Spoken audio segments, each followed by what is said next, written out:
by trusted professionals.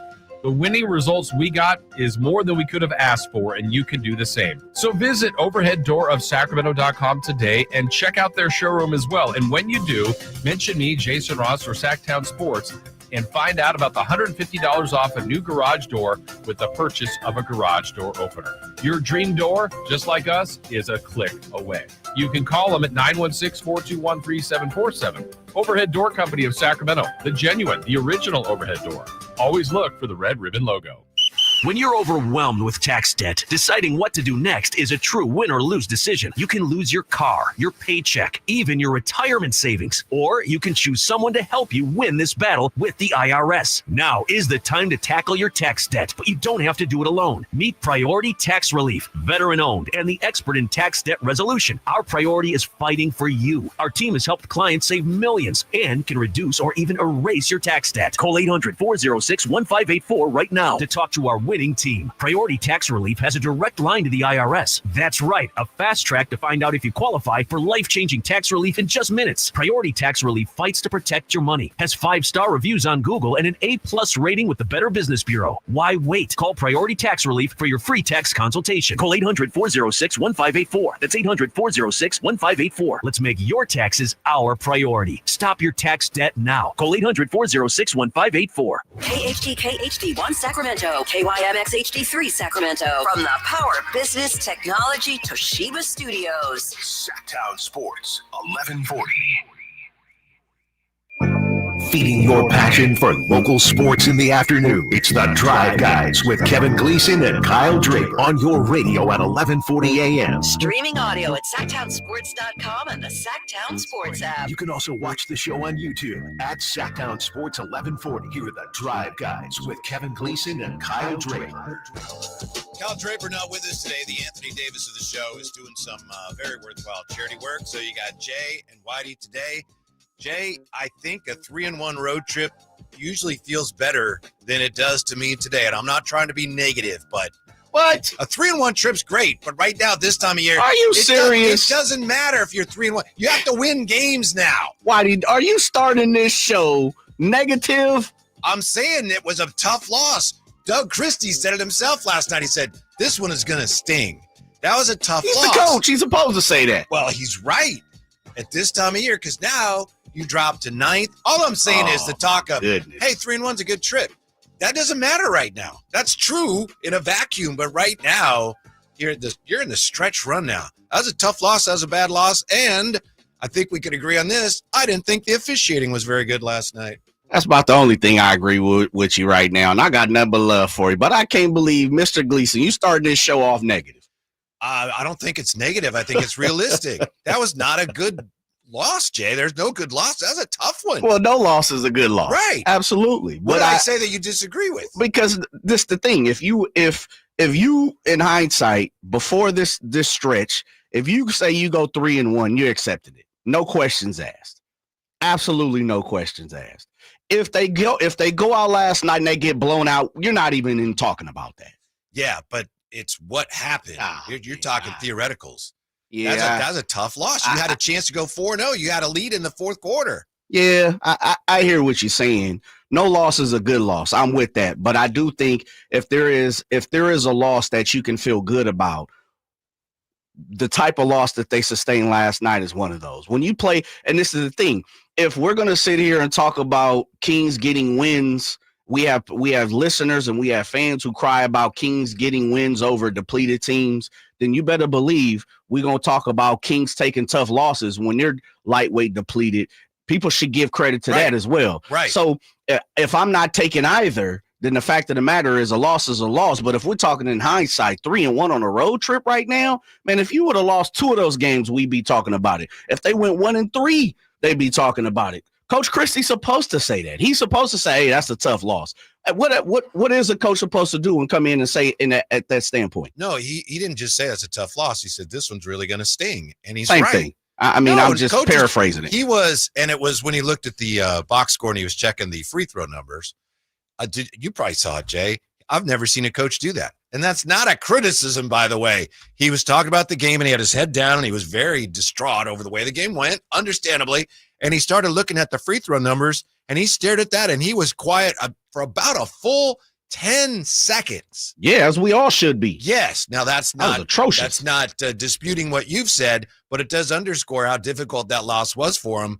I don't even know if we could play it. If we played it, I would have to count the seconds because it was so long there with no sound. We would actually go off the air. He was just staring at that thing, and maybe you've seen it. And the free throw disparity. So all I'm saying, it's like in a baseball season. During the baseball season, I made this point earlier on the crossover. You go out on a road trip and you win, you win 7-9 or something like that. It's like, that's a great trip.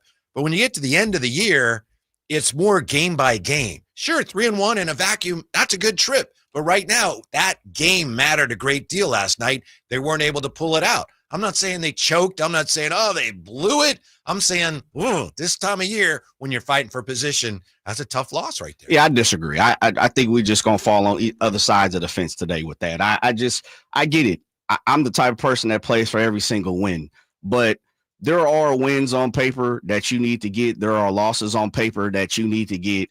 And the way they lost last night, I think, for me, gives me a little more solace, gives me a little more hope pushing forward. I thought Zach didn't have a great game. You needed him. Right. I will say this. You spoke it into existence yesterday, Mr. Gleason. You talked about somebody needing 35 to 40 points, and you got that from DeMar DeRozan. And so those are the things that happen. There's tough games throughout the league, and I'm not counting people's teams. Mm-hmm. I mean, counting people's wins and losses when it comes to every single team within the league. But I will say this, I just didn't see any negative standpoint from what the team did last night, beside the typical physical mistakes, making some bad plays, taking some bad shots. Beyond that, I didn't really see no negative from the team last night. Yeah. Well, I think you hear me going after the team. No. I'm just I'm not. An unfortunate loss. I'm not saying you're going after the team. Mm-hmm. What I'm talking about is, I think in hindsight, if we're looking at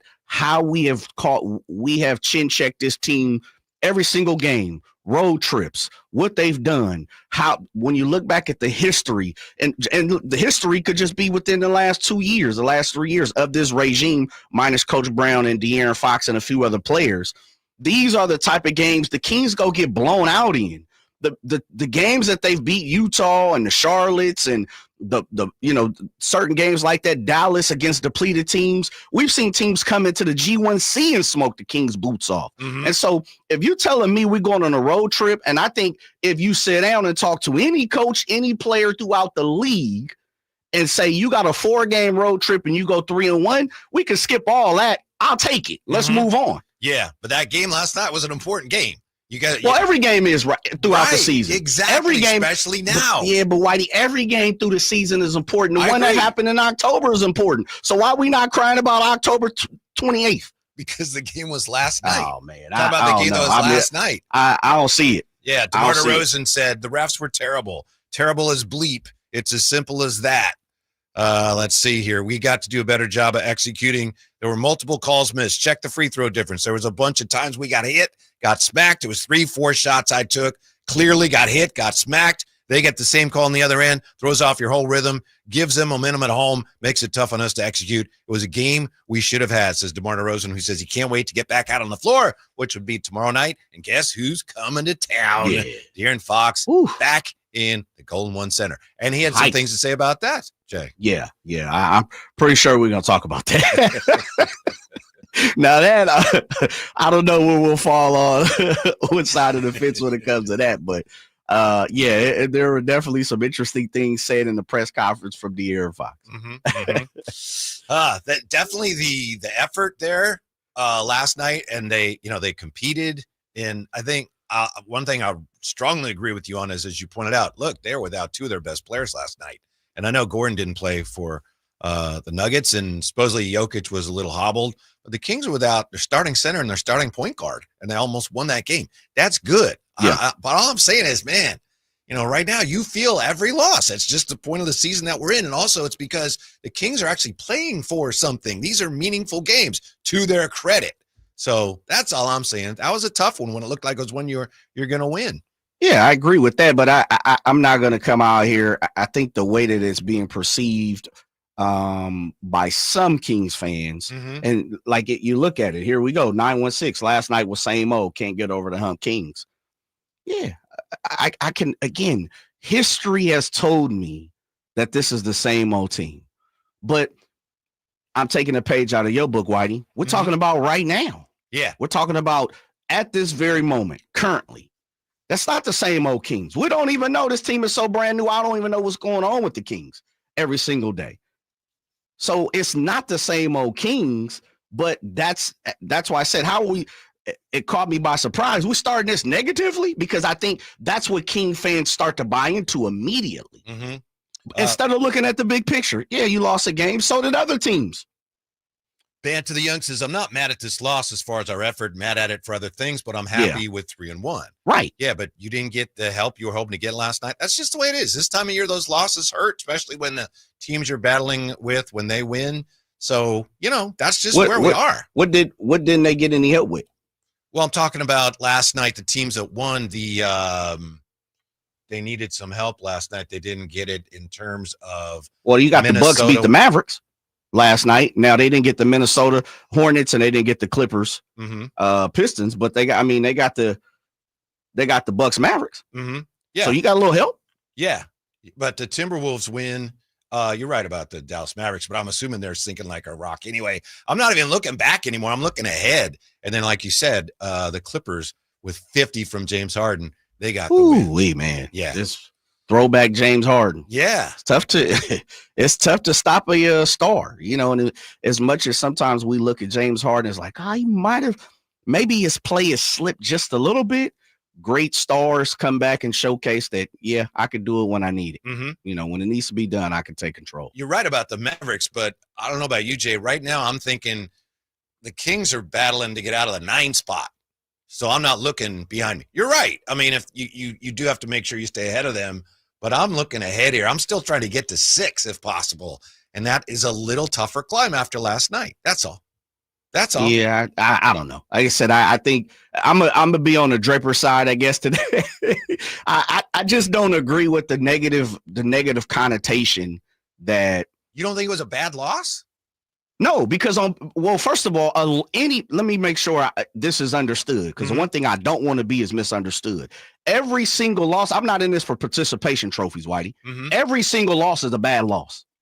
So that's first part. But now if I'm just looking at it in a microcosm, if we're talking about 5-6 days ago, a little longer, 6-7 days ago, and the Kings go out on the road, and you tell me 3, I don't care. I don't give a damn how they get the 3-1. I don't care if they lose to Utah and win the next 3. It doesn't matter. I'm taking 3-1. Now, it's because of the way we got to see it. We got to live it, thank the Lord, or the higher power, whoever you look to the higher power. But thank the Lord we got to see it. And now that's why it's like, oh, man, that was a bad loss, because they have it. If they got blown out, will we be talking about that's a bad loss? No, it's a loss. It's the way they lost. Yes. Because it was right at the end. Right. But every loss is a bad loss. See, Yeah. I don't know. We playing for different keeps, I guess. I think we're saying the same thing.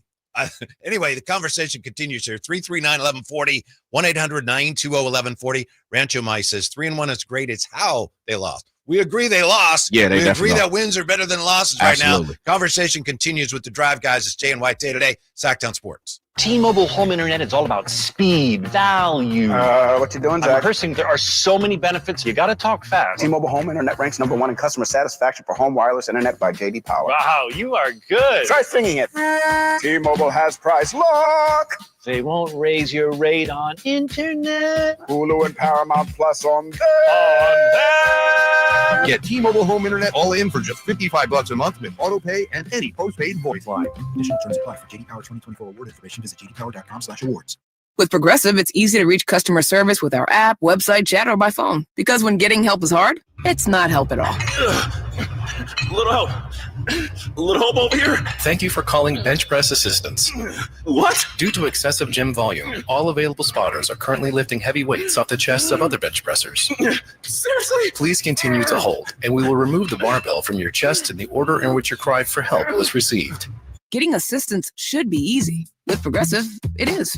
Progressive Casualty Insurance Company and Affiliates. Ooh, ma.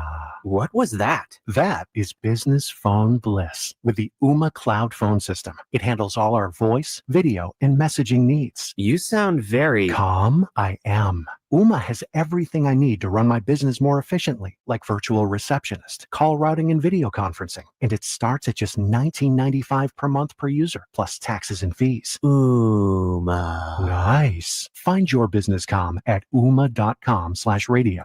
Spring is finally here, and so are spring projects. So get them started at Harbor Freight's parking lot sale. This weekend, save on products like pressure washers for $69.99. 42-inch roller cabinets for under $500, plus 30% off Hercules corded power tools. Whatever you do it for less at Harbor Freight.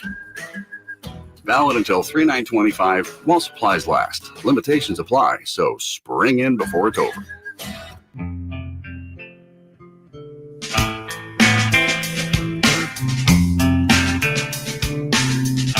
My job is to deal with the refs, and their job is to hoop. And that's what I expect out of them. And they know this. So when they start talking to the refs and barking at the refs, I'm like, yo, chill that out. We don't do that. We here to hoop. I'll deal. Let me deal with them, and I will state our case and live to fight another day. I want their minds focused on the game plan. And for the most part, we did that. There was a little bit where we got, like I said, a little discombobulated. But in a high leverage situation, it's to be expected sometimes. You don't want it, but it happens. The Drive Guys, live and local, every afternoon, Monday through Friday on Sacktown Sports. You had Laker fans last night on X posting that, wow, I'm watching the Nuggets I'm watching the officials give this game against the Kings to the Nuggets. 339-1140, 1-800-920-1140. Interesting comments as always in the chateau. From Farmer Bleezy 22, I want someone to ask Debo and Levine if they feel like their whistle has changed since they put on a Kings uniform. That's a great question. They obviously be risky for them to be honest about it, depending on how they felt. I mean, Debo's already going to get hit with a big fine. I would like to know how they feel about that. I just don't know if they'd be at liberty to really give you an honest answer, but great question. Brandon Dietzman, I have said it a few times today. If there is a game where all 4 challenges are successful, there needs to be another set provided to the coaches. Yeah. If you have all 4 challenges successful, the league needs to go in and meet with who was it? It was Justin Van Dyne, Ed Malloy, and Jenna Schroeder say, hey, what happened here? What's going on here? I know it's a very difficult game to officiate. Jokic is a difficult player to officiate, but man, that had to set a tie record for most review challenges upheld. Yeah. It's incredible. And then there were a few more. I got the Nuggets broadcast. There were a few more that Chris Marlowe, friend of the show, was talking about in his color analyst, which I don't know her name because Scott Hastings was doing on the court reporting. But there were a few where it's like, oh, if they had an opportunity to challenge that, they'd probably get that right too. Yeah. But they're, all the challenges were exhausted at the point. Mm-hmm. Yeah. Mm-hmm.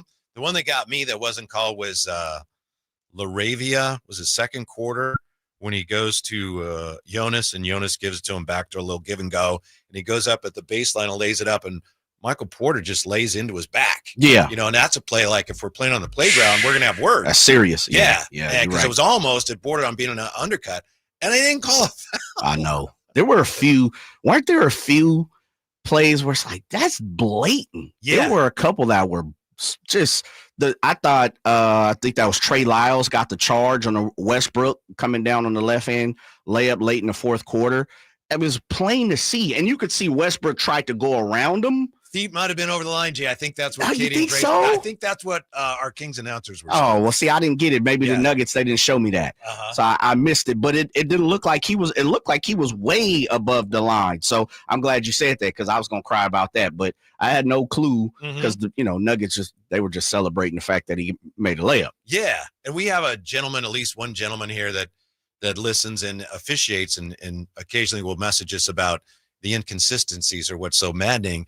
And it seemed like, the Kings are a team now that, like a lot of teams, they're being very physical with Jokic. So you had smaller guys guarding him around the foul line. And when you have a smaller guy leaning into somebody who's 7 feet tall, obviously it shows. And he's really good at exaggerating the contact. So yes, he is. They called a ton of those fouls. But at the same time, you have Debo and LaRavia. We saw Debo saying he was getting hacked and they just didn't call anything. True. So that's the thing. Why is that a foul? Either they're all fouls or none of them are fouls. But when it's selective like that, frustrating. Yeah, there were a couple that Debo at the end of the game, late in the fourth, he thought he got fouled a couple times and he stood back and talked to the referees and Denver spun it around, and head into transition quickly.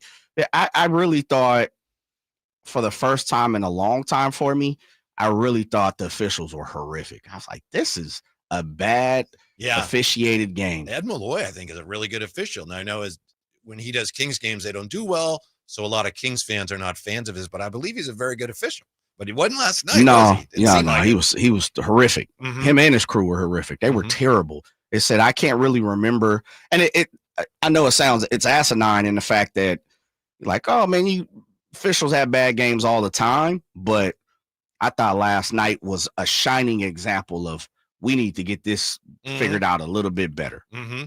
I don't agree with the notion that that's why the Kings lost the game, though. Didn't help. I don't either. It didn't help. Yeah, okay. I don't agree. I thought you and I were going to be at odds again on that. No. I thought, and there is, if we're removing the road trip and we're removing a 3-1 run and, different things. I thought last night was a game that they had an opportunity to show and prove that even despite we're missing Domantas Sabonis, all league guy, even though we're missing our, should have been 6 men, now our starting point guard, and things have changed.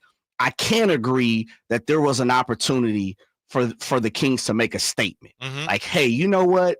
We're here. We're on the upswing. We're on the uptick. For 3/4, they did. They were. Yeah. They were definitely doing their thing. You know, and I thought it fell apart. I thought the fact that they didn't have a point guard kind of showed last night a little more. I really thought Markelle Fultz down the stretch maybe could have got a little more run, but I know that's not the time for him. He didn't play well last night. He was very inconsistent. Doug didn't want to go back to him because he wasn't playing well at all. Yeah, agreed. I agree with that.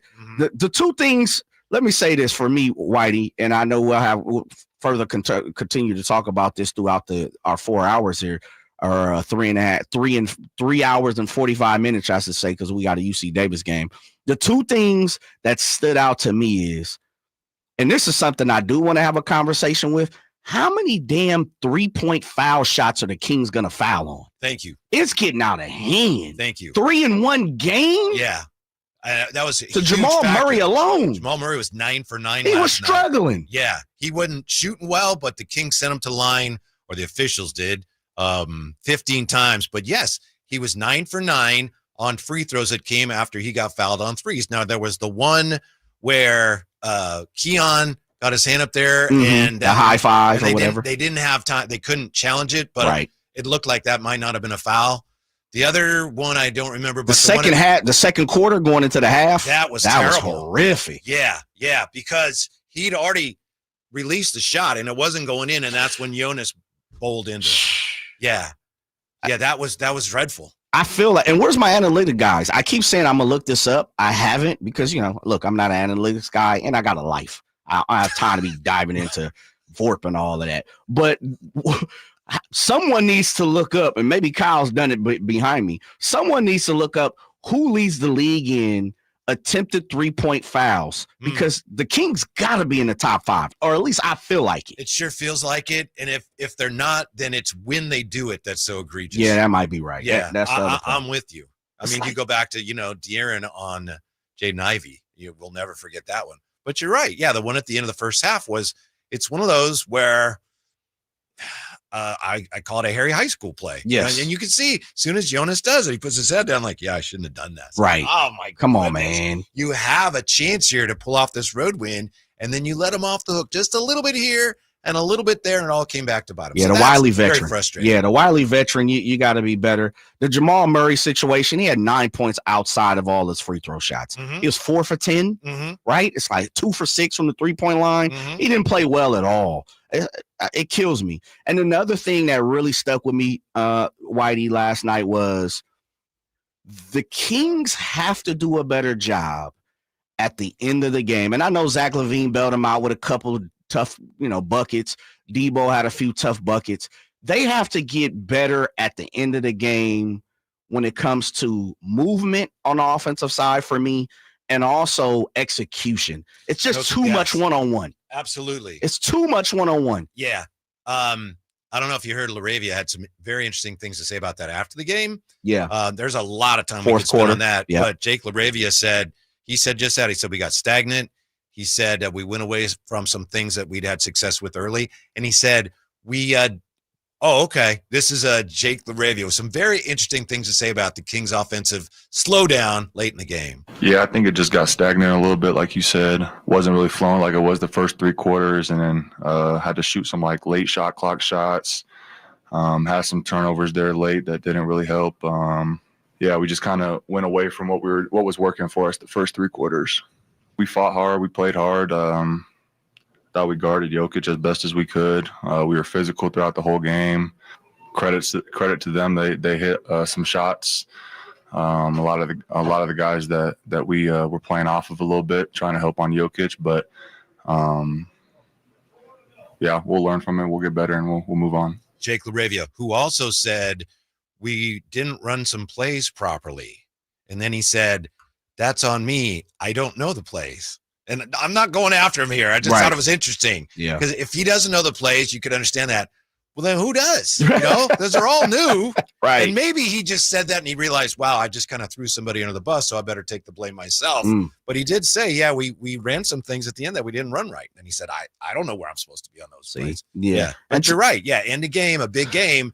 They look a little lost at times. Yeah. And I think that just comes with the fact that they're still new, somewhat new coach. Like all of this is hosh posh. It's all a stew. You could miss your point guard in situations like that. Absolutely. And I think that's even when you missed Malik Monk as well. Yeah. And that's why I said, I think definitely Malik not being there, definitely they're still trying to figure out, some of the new guys and different plays. You would see it in certain instances where, the ball would be kicked to one side of the floor and then it's tried to be, cross floor pass, and someone's not there. Or you saw with the big Trojan where he's trying to set somebody up and he throws it away to LaRavia, and he was already moving. He was cutting. They're still trying to figure this out, in between each game and having practices. And as Jake LaRavia said, trying to figure out, learn certain plays. And again, this is a different coach.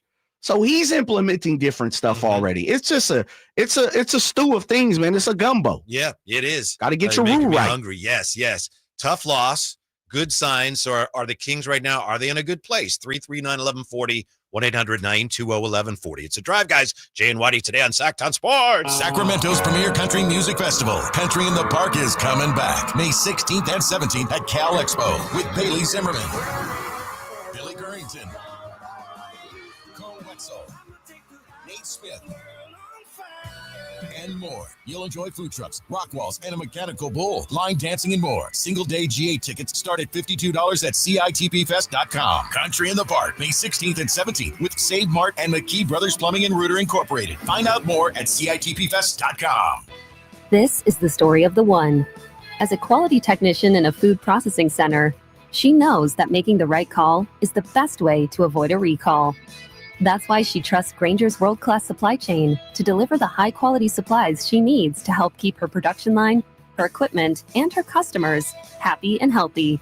Call 1-800-GRAINGER, click Grainger.com, or just stop by.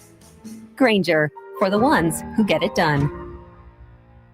One ticket, two huge shows. The Sacramento Boat Show and the Big RV Show. Multiple dealers discounting all the best brands. On now at Sacramento's Cal Expo.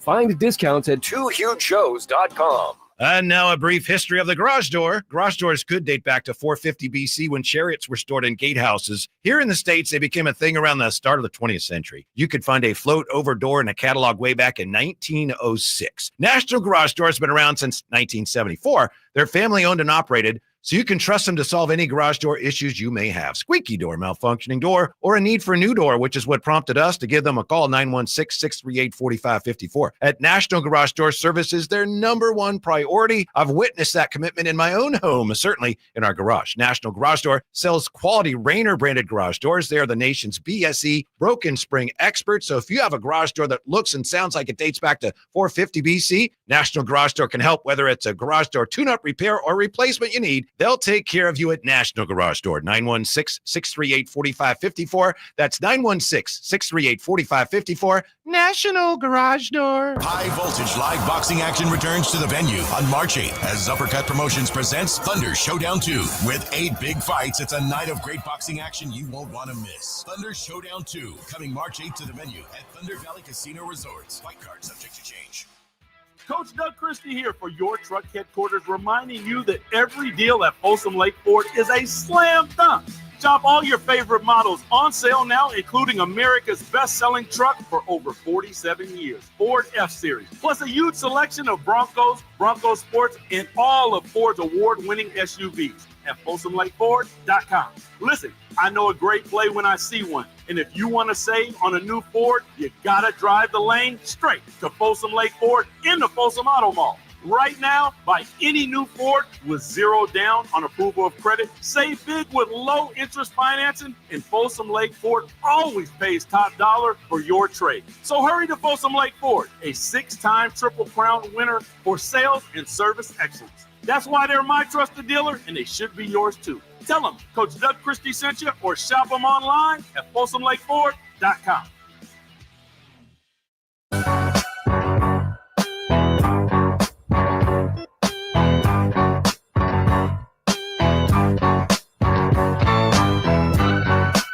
Live and local, it's the Drive Guys.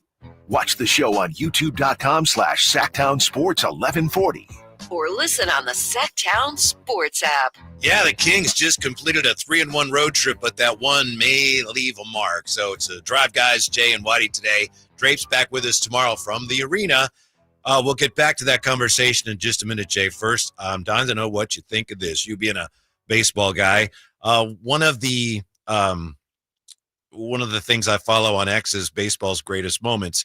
What do you make of this? You know, gender reveals. You've seen people now, they do the gender reveals. Yes, sir. Yeah. So this is blue and pink. Yeah. So there's a guy there, and he's got a bat, and he's got a shirt that's half red and half blue. And his wife presumably is in almost like a wedding dress thing, and they got balloons behind him, and she's got a baseball. Don't tell me he swung and missed. She's tossing. Well, worse. She tosses it to him, and he swings, and he just gets a piece of it. Did the ball explode? Yes. And then, and then all the blue confetti flies in the blue smoke, but he just barely got a piece of it. He fouls it off. Oh, it's a boy. Yeah, see, that's a lot of pressure, man. Just do something simple. Yeah. That's a lot of pressure. He swings and he puts his head down. It's like, fireworks. Yeah. Just think, you want to see the day we showed everyone that you were going to be a boy? And the dad's like, no, don't show that. Don't show that. I want to see it. Right. Daddy, you suck. Yeah, I don't know, White. That's a lot of pressure to swing the bat. Yeah. Yeah. What kind of bat did he swing? Was it a regular bat? Like, I don't know. Was it some aluminum or was it wood? It's hard to tell. It's red. Okay. It might be an aluminum bat. Okay. And he's like, and he's got his stance is way too far over. So you can see. You saw some weaknesses in the stance. There's some holes in that swing. Throw it right over the middle, really slow, and he might get a piece. He's a changeup. Soft stuff. Yeah, give him that soft stuff middle in. Hopeless. Yeah, I thought you might appreciate that. Yeah, that's tough. Mm-hmm. Dang, and is recorded forever. Yes. Everybody delete this right now. And everyone in the world is singing right. Even we're singing, and he's on the radio right now. Foul tipped it. Yeah. And he just got a piece. It's a boy. Yeah, that's tough. You got to live with that one. You got to accept that loss, dear. Right. And then if you have another one, you got to go back to it, and you got to make good on that, right? Oh, I don't know. That's like that's I've asked you, have you thrown out a first pitch a couple times, and you 3 times, right? Yeah, 3 times. So the first one was all right. First one I skipped it. Okay, yeah. That was the one you skipped. Yeah, and then the second one you came up there, did your thing. Okay, did you feel after the first one you're like, you know what? I can't live on that one. I got to go get me. I'm glad I got another chance. Okay. Yeah, all right. Yeah. But, it wasn't that I couldn't reach home plate. It's just I overthrew it. It skipped. And if you don't reach home plate, but it's not like I couldn't, it's like, sure. It's too far. Derek D says, I saw one where the guy didn't even swing and it exploded on the ground. It was a bad toss. At least that's not on him, though. Yeah, right? it's on the significant other. Yeah. It's a bad toss. Come on, honey. Give me something I can hit. Were you afraid? Challenge me. Throw me a fastball. Hey, that's why you got to be a bad pitch hitter. Sometimes you got to work out the zone. So anyway, I knew That's you as terrible. a baseball guy. I got to see that. Would appreciate that. Epic Airby is getting back to the Kings and some fourth quarter offensive issues. Stagnant play is a consistent issue at times, even with Domas and Monk. But if you're the Nuggets scouting this game, you shut down DeRozan and Levine, and that's your chance. Was it a little too DeMar-centric down the stretch? I think he was 2 for 6 in the fourth quarter. It was. Which we've seen a few times. Yes. We've seen examples of that a few times. And that's part of me saying we need to see a little bit more movement. And you brought a great thought to it is you're missing your point guard and you're missing your starting point guard, right? Yeah. And you didn't put in Markelle Fultz for good reasons. He wasn't operating at the highest level yesterday. I just thought we see yet again where, like you said, it was Debo centric. It was just too much working through him. And I mean, he's a killer. Don't get it wrong. He made some shots where it was like, damn, Debo, the one straight on by free throw line. I mean, that thing was about as perfect as you could shoot it. It hit the back of the 10 and dropped through. I said, man, that's like a perfect shot almost. Yeah. I'll make a confession here. Watch the game, then looking at the box score this morning, and I see that he was 14 for 32. So I realized, man, DeRozan missed more shots than anybody else on the team even took. But then I watched the highlights again. It's like, man, he made some tough shots. Yeah, he did. There were a few where it's like, man. Yeah. Just mid-range killer assassin. Just, and again, watching the Nuggets broadcast, Chris Marlowe, he just kept saying, that there's nothing you can do to stop that. He shot over Jamal Murray 2 or 3 times. There were 2 or 3 instances where Jamal had to be inches away from what DeMar did.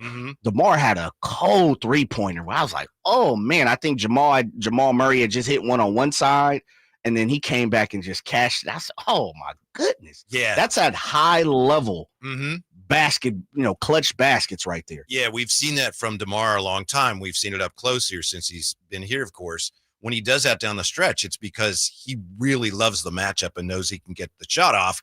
And teams have been doing that to Jamal Murray. We talked about that yesterday.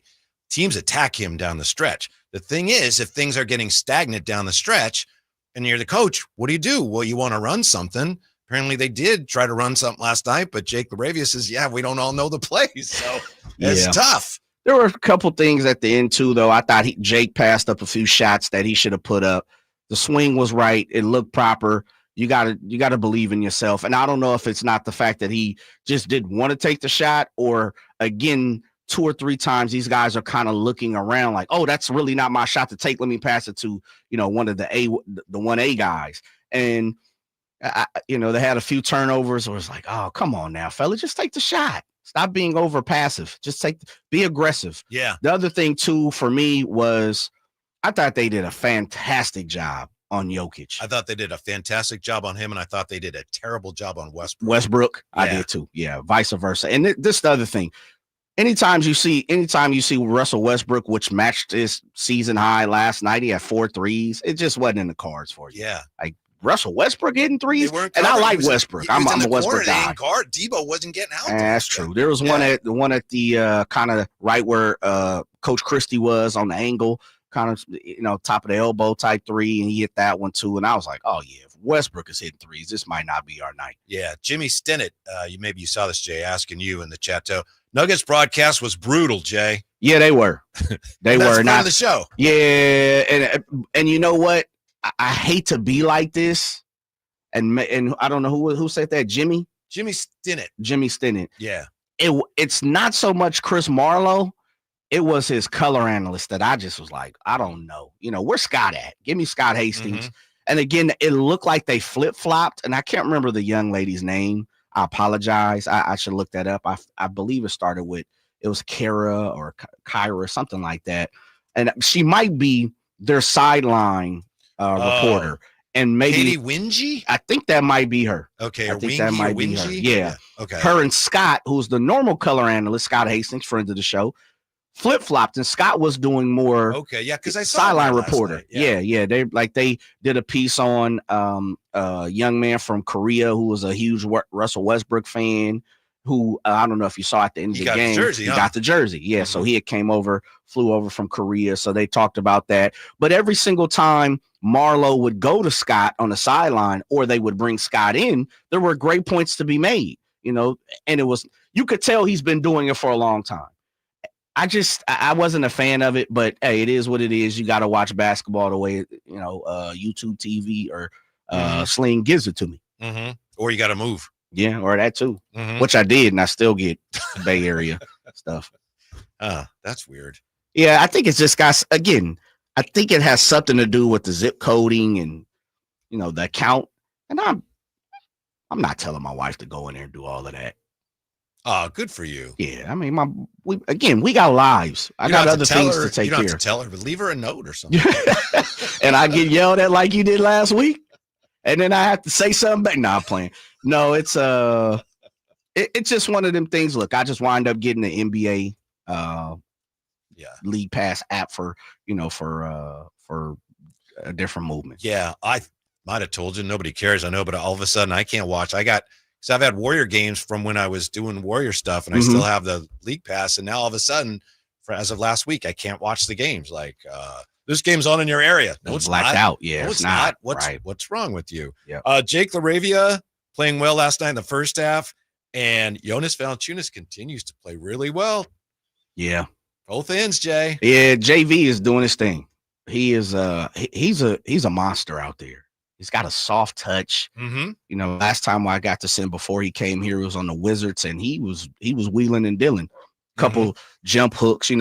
This last game with the Wizards here in Sacramento, he did his thing. And now that we get to see it on a night in, night out basis, just highly impressed by who he is and what he does. Mm-hmm. And Henry made a great point. Henry Turner, the high flyer, made a great point on how the Kings missed Domas, even though Jonas is playing well. And we'll share that with you when we come right back to the Drive Guys on Sacktown Sports. Friday night, Kings and Spurs. Game night with Scott Marsh and the high flyer Henry Turner starts at 5:30. Tip-off at 7. The Kings play here on Sacktown Sports. Sacktown Sports, 1140.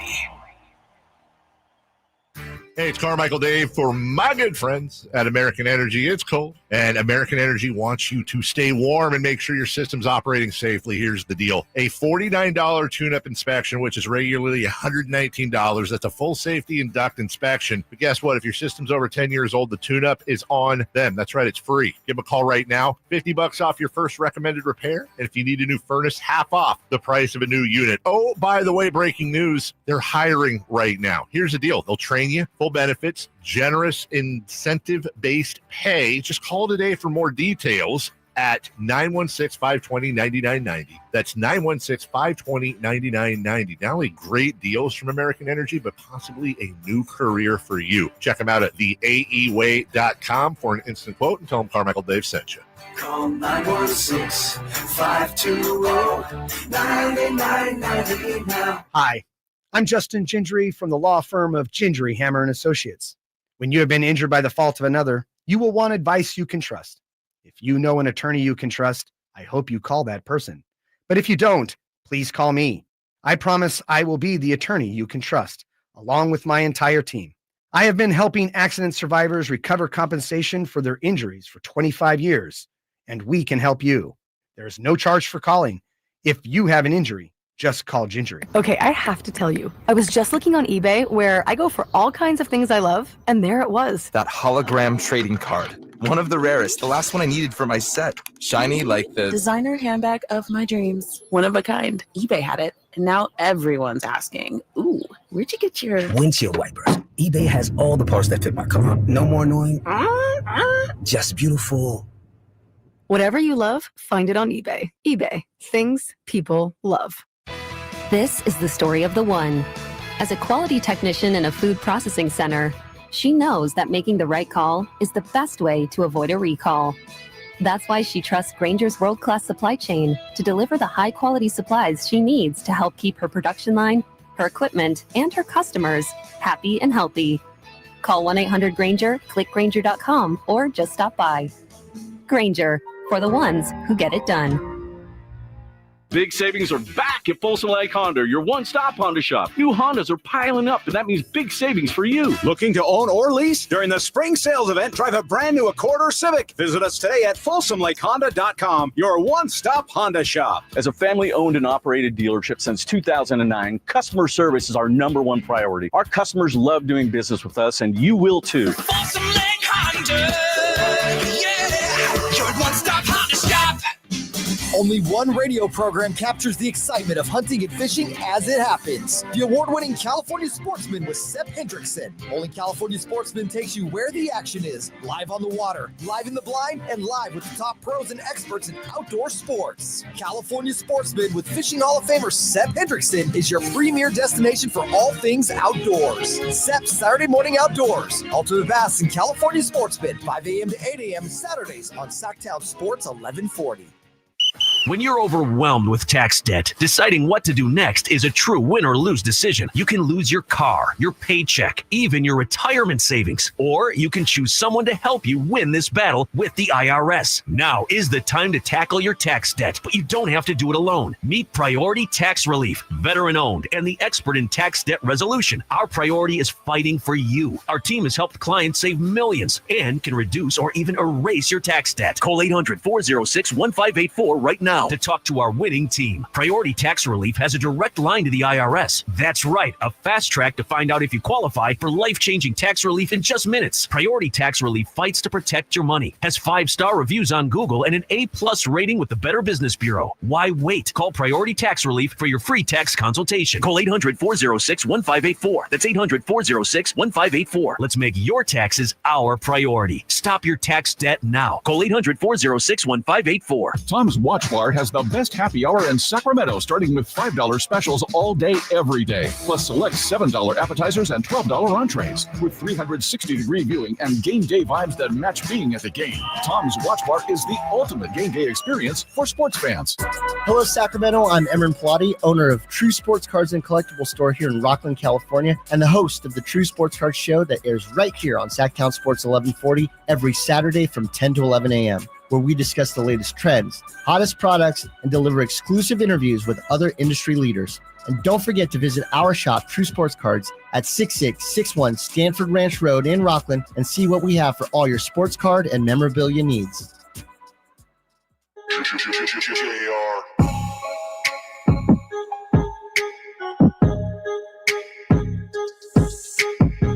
Your home for Kings basketball for over 25 seasons. Sacktown Sports. Whitey and Jay today. Kyle Draper says that he has some charity work that he's doing today. That may be true. It's also possible that he's not here today because of what Payton Pritchard did last night. I'm not a Celtics fan, but one of the ongoing back and forths that Drapes and I have had over the years, mostly tongue-in-cheek, is over Payton Pritchard. I think he's a pretty good shooter. Drapes has tended to downplay Payton Pritchard's talents. Well, last night, Jay, as you know, Payton Pritchard with a flurry of three-pointers. He was balling, huh? Yeah. This is where you stand up. and I think it's curious. Guess who's not here today? Yeah, he might be running from the smoke. You might be right. Yeah, the day after Payton Pritchard scored 43 points, came within one of the Celtics franchise record for threes. That's 11, which was set by Marcus Smart in 2020. Marcus Smart is hard to guard. Anyway, Payton Pritchard, had 10 last night, and he said, I didn't even know I had 10 threes, but I wouldn't have gone for it anyways because then it sets a new standard. I feel like it's disrespectful to the game, disrespectful to my teammates. So, Jay, he had 10, and he said, I wasn't going to go for 11 just to break the record. If I had a shot to break the record in the flow of the game, I would do it, but I'm not going to chase the record. That's disrespectful. And I applaud him for that. Yeah, that's a lie. Because if he was aware of it, which I'm pretty sure he was, you get him up. He said, if I got it in the flow and took a shot that was good for us and it broke it that way, then that's the right way to break it. Jay says you're lying. Yeah, Okay, I think he's telling stories there, Whitey. Mm-hmm. Don't you? I mean, he's playing the Trailblazers, and I know it's a 10-point game, but all power, zero you're compromise. You're looking to be in the record books of the Celtics. I mean, that's every Payton Pritchard's dream. Yeah. The only thing that makes me think that you're right is when he says, I didn't know I had it at the moment, but I wouldn't have. Because then it's like, well, how do you know? You weren't aware of it. So maybe you're right, Jay. Yeah, that's BS, man. I call BS on him. Yeah, 43 still 43. It is. Oh, he was hooping. He was shooting the rock. Uh-huh. Definitely shooting the rock last night. You got to give him his love. I'm not the biggest Payton Pritchard guy myself, but I never was until I said he's a good shooter. And Drake's like, oh, he's terrible. It's like, oh, he's my guy now. Let's go. You got to give him his love, though. Jonas Valanciunas last night. Give him some love with 19 points, 13 rebounds, and 6 assists.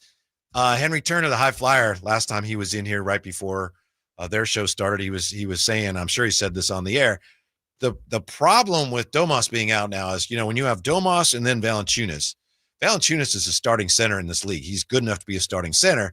So when he comes in against backups, they have no chance to stop him. Mm-hmm.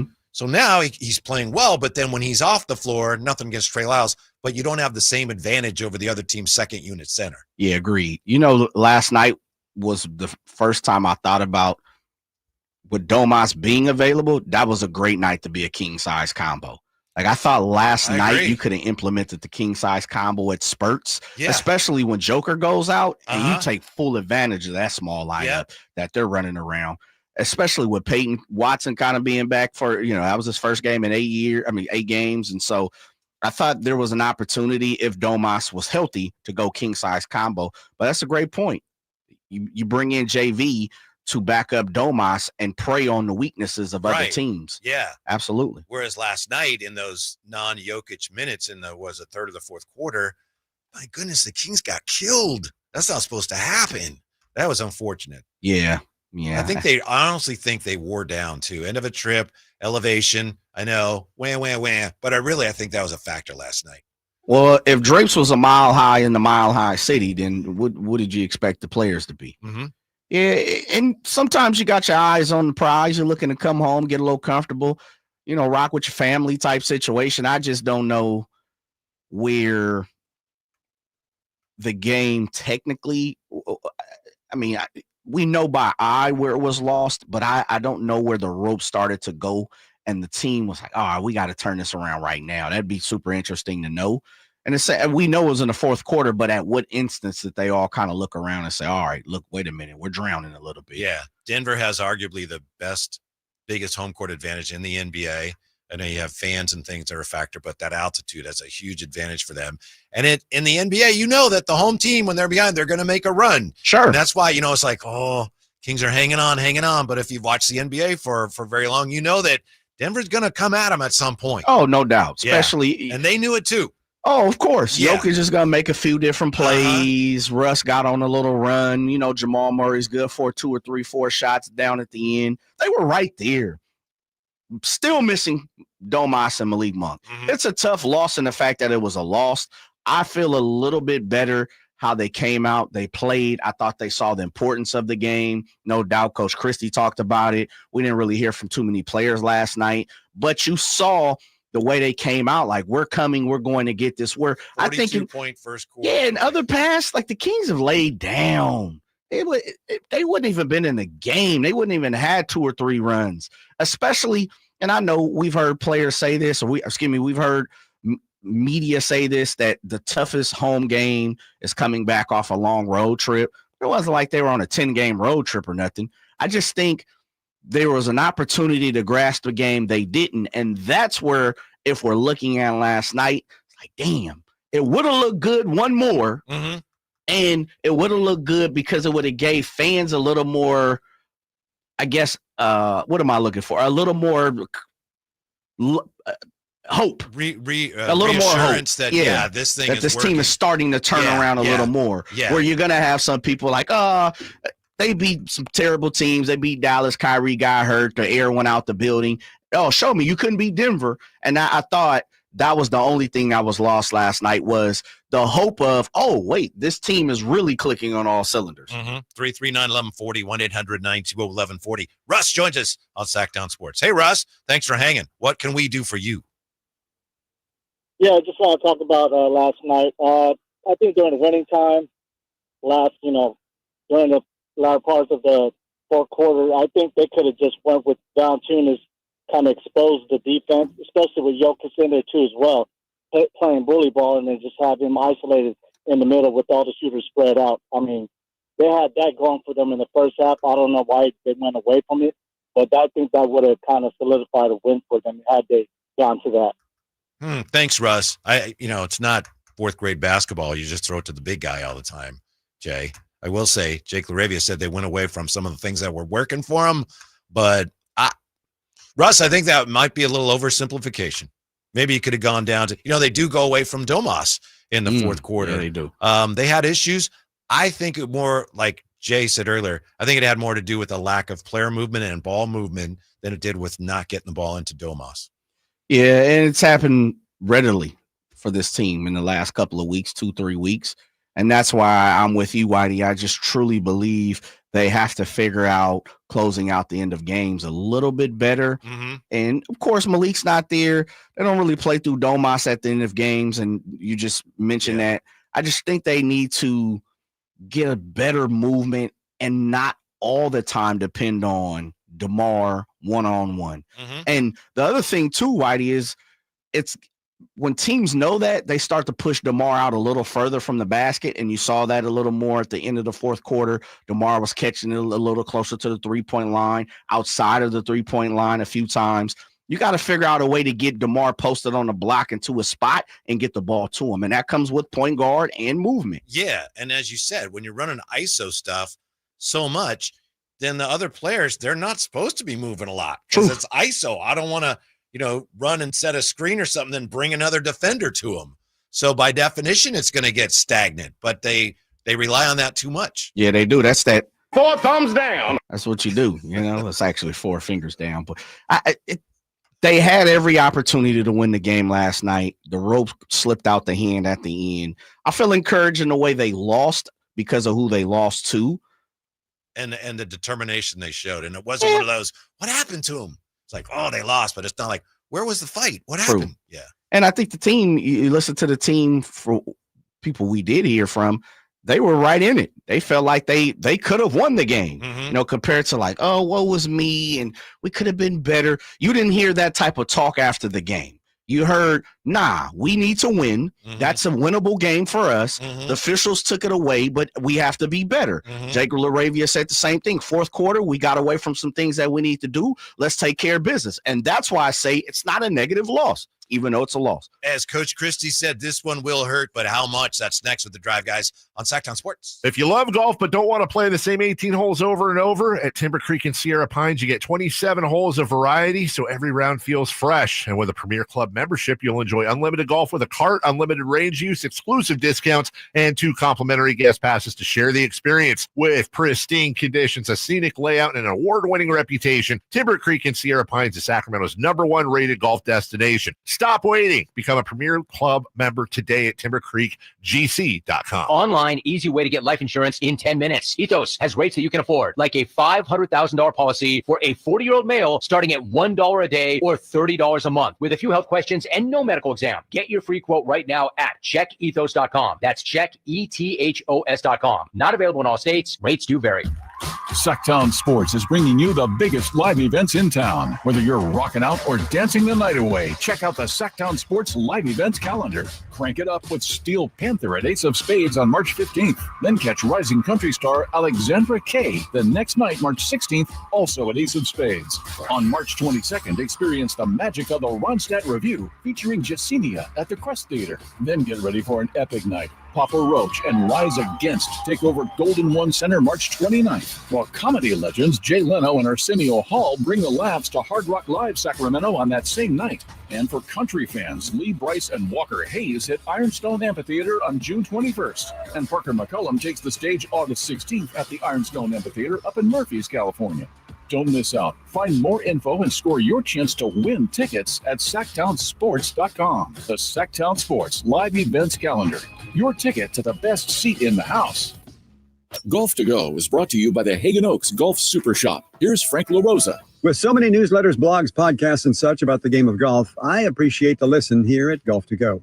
But here's one I look forward to in my inbox. It's called Power Fades, and written by a fellow New Englander named Jim McCabe.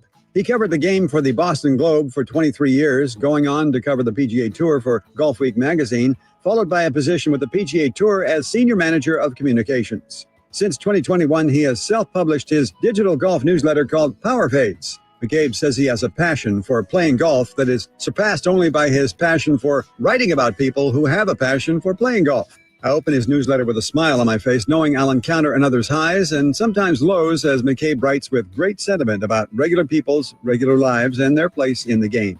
And his front 9 musings add humorous reflections to this tidy package. Visit powerfades.com now and thank me later. That's your Golf to Go. I'm Frank LaRosa. I was in the middle of the Atlantic Ocean when it happened. There was a sudden jolt and our submarine crashed on the seafloor. We were in total darkness.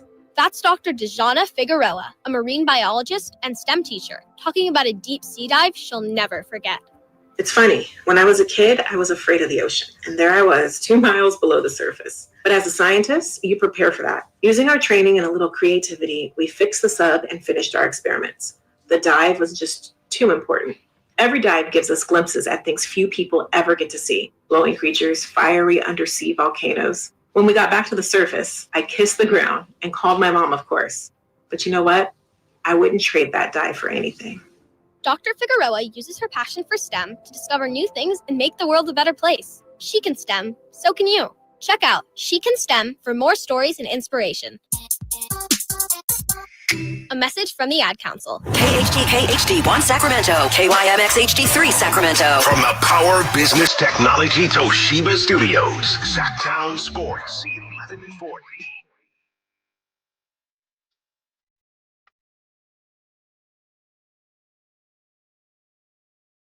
Live and local, it's the Drive Guys. Watch the show on youtube.com/Sacktown Sports 1140.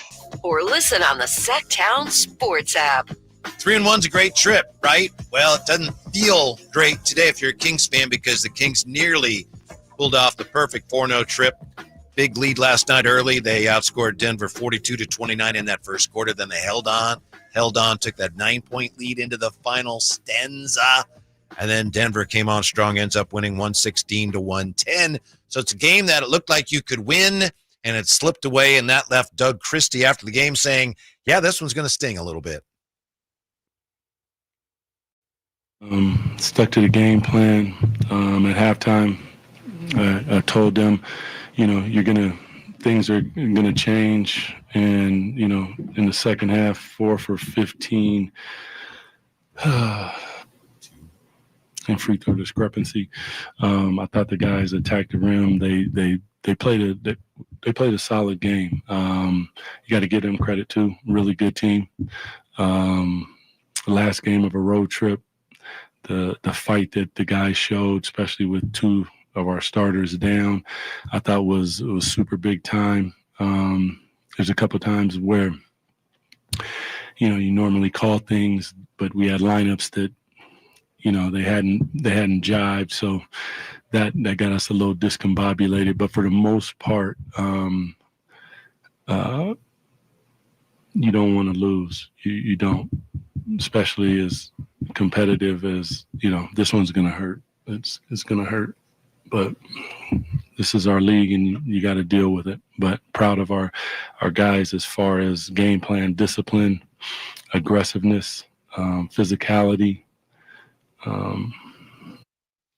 Yeah, Doug Christie posted. Jay, did you edit that part where he paused, or was that pre-edited? No, that was pre-edited. Okay, yeah, because when he said 4 for 15, whatever he was referring to, and then he said, just looking at the free throw discrepancy, it was the B said it was a 10-second delay there. It was incredible. I saw it this morning. I didn't see it when it happened, but he just looked at that, and you could see he was, first of all, he was surprised by it, and then he was trying to think what to say and just kind of glossed over it. Yeah, you don't want to get that FedEx. Right. That FedEx in your mailbox come tomorrow. Yeah. So I think that's pretty much where we both are, Jay. And I know we kind of had a little disagreement or maybe more than a little disagreement over it when the show started. But, hey, they fought. They played hard. A lot of good things. But, as Doug said, that was going to hurt. Yeah, all losses do. Mm-hmm. And definitely the way the game plays out, some games matter a little more in the form of how you lost. And I totally agree with that. I just look at it from the standpoint, and maybe I'm just coming from the positive side of things, because we're so negative a lot of times here in Sacramento. You look at what just transpired, not looking at the bird's eye view of, you got 3-1 on the road. Right. Take it. Right. Take it. And either way, any game that you would have lost within that 4-game road trip. Without your all-league center. Yeah. Yeah. And your point guard. Mm-hmm. So I just think the way it is, and I know how competitive Doug is. He's like us, Whitey. We don't want to lose at any point. You know, if you're going to pin something to my chest because I'm here, I don't even want to be a part of it. I'm looking for a first-place trophy at all points and times. And that doesn't say I win all the time. Of course not. I'm taking many losses. But that's the way I play the game. I want to win. And so I definitely understand where Doug is coming from. In my experience as a fan, the toughest losses are the ones where you think you've won. And I know the Kings have been around and around and around the NBA block. So at no point there did they think, oh, we've got this. There are tougher losses than that. Sure. But going to the fourth quarter, you're feeling really good about it. Absolutely. I remember years ago playing Little League, and I think our team had won our first. What little league? East Vallejo Little League, baby. Put it in the air now. Yeah. Higgins Shoes. Okay. Second base. I played, infield. You're all over there. Utility. Yeah. What do you need, Skip? Jose Vizcaíno. Let me get my other glove. I only got one, but lucky I have that. True that. Our first loss was, we lost, I think Trailer City beat us. And, it was like 14-1 or something. And my dad says, those losses where you lose by a lot, they're easier in some ways than the tough losses. And I remember thinking, damn, we just lost 14-1. You don't know what you're talking about. This feels horrible. But I've learned, the toughest ones, you could hear it in Doug's voice there a little bit.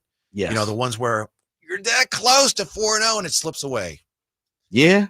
They were right there. Yeah. As you said, they were literally right there at the end of all in. And he also said something that I said earlier. When Russ Westbrook, and I'm a huge fan of Westbrook, when he's in 3-pointers, the ship is definitely sinking. Yeah. And to hit 4 of them, I mean, all net on 2 of them in the fourth quarter.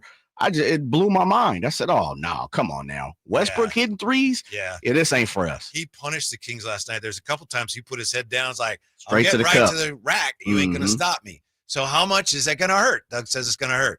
We don't know yet, obviously. It depends how things unfold from here. As for last night, with the Kings losing and the Clippers and Timberwolves winning, as you probably know now, you got Minnesota in 7th.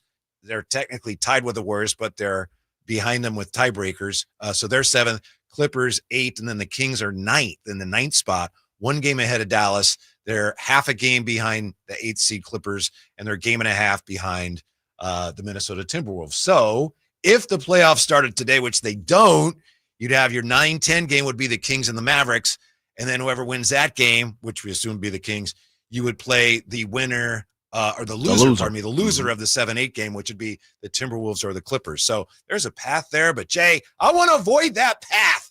At least get to the 8th seed, right? Oh, yeah, definitely. Yeah. For me, I like the 7th. I saw a stat a couple of days ago where since this format has been implemented, the 7th seed team has been in the playoffs every single year. Mm-hmm. I know we're not talking about 20 years, only a handful of years, but I definitely want to be in that 7th spot. That's where I'm looking for. And if you can bag it up and put me in the 6th spot, go ahead. Yeah. I'll take it.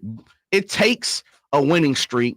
And I've said that a few times the last couple of weeks. It's going to take a winning streak and winning 3, losing 1 at the end. That's what you need. But I always say this too, Whitey. Minnesota's got 3 games already played on us. So we have to catch up with 3. They've played 3 more games than the Sacramento Kings. So there's going to be some room and time to make it up. Absolutely. Yeah. Minnesota's playing well now. They've won 3 in a row. Yeah. And then I think that's obviously one of the reasons why last night's losses, Doug said, hurt, because wins are going to be at a premium. They always are this time of year, but especially with the schedule. And I know Coach Christie has said all the right things, like, yeah, bring it on. But you know when you're facing a tough schedule, and that loss last night, you're giving away one that you could have had. It's tough here. So you just got to continue to take care of your business. And now you focus on Friday, right? It's like, that was a tough loss. All right, it's done. Moving now. On to Friday, Mm-hmm. and then on to Saturday, and then on to Monday, and then on to next Thursday against the Warriors. Yeah, the cold part is the back-to-back. Here we go. already. The Clipper game is definitely important. That's the next one up for me.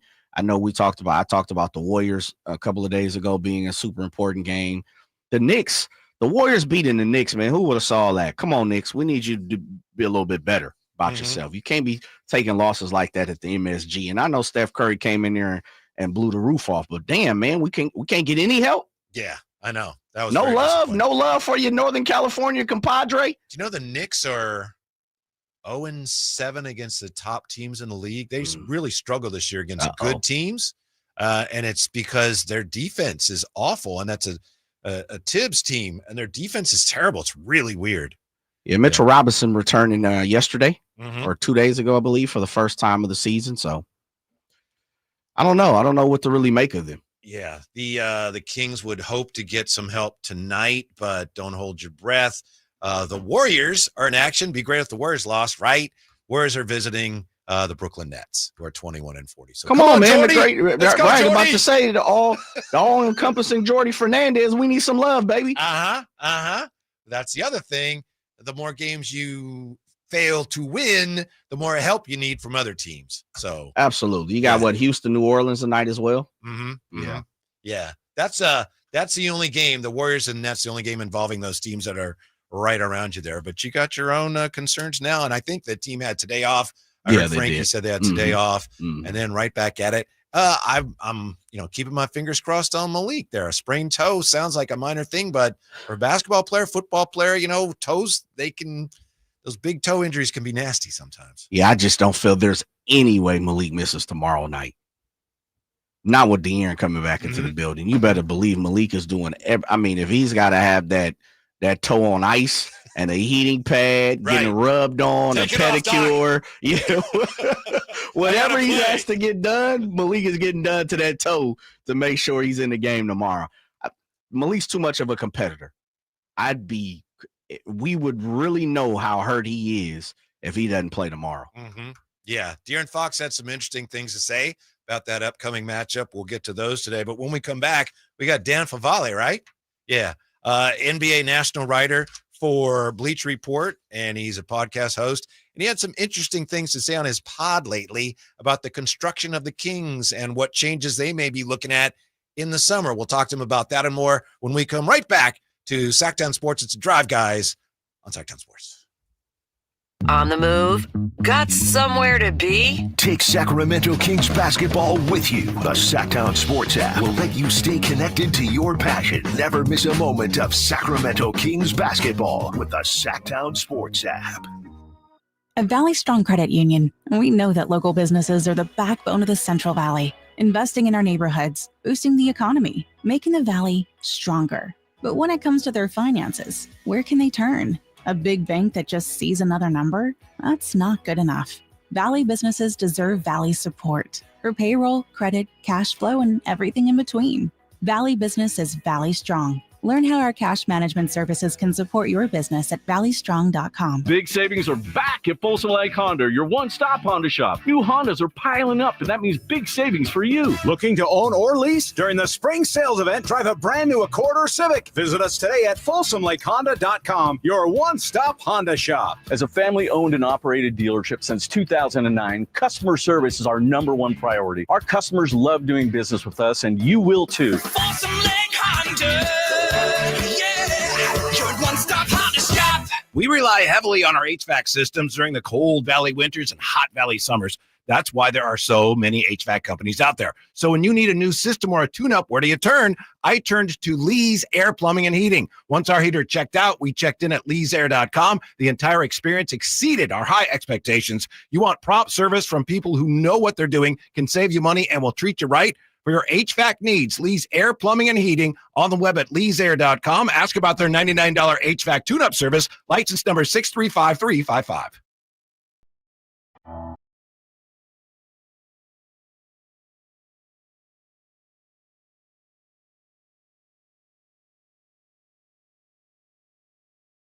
The only station in Sacramento giving you local sports coverage from 6 a.m. to 6 p.m. Monday through Friday. Sacktown Sports. Going to try to put last night's loss on the back burner, at least for the time being.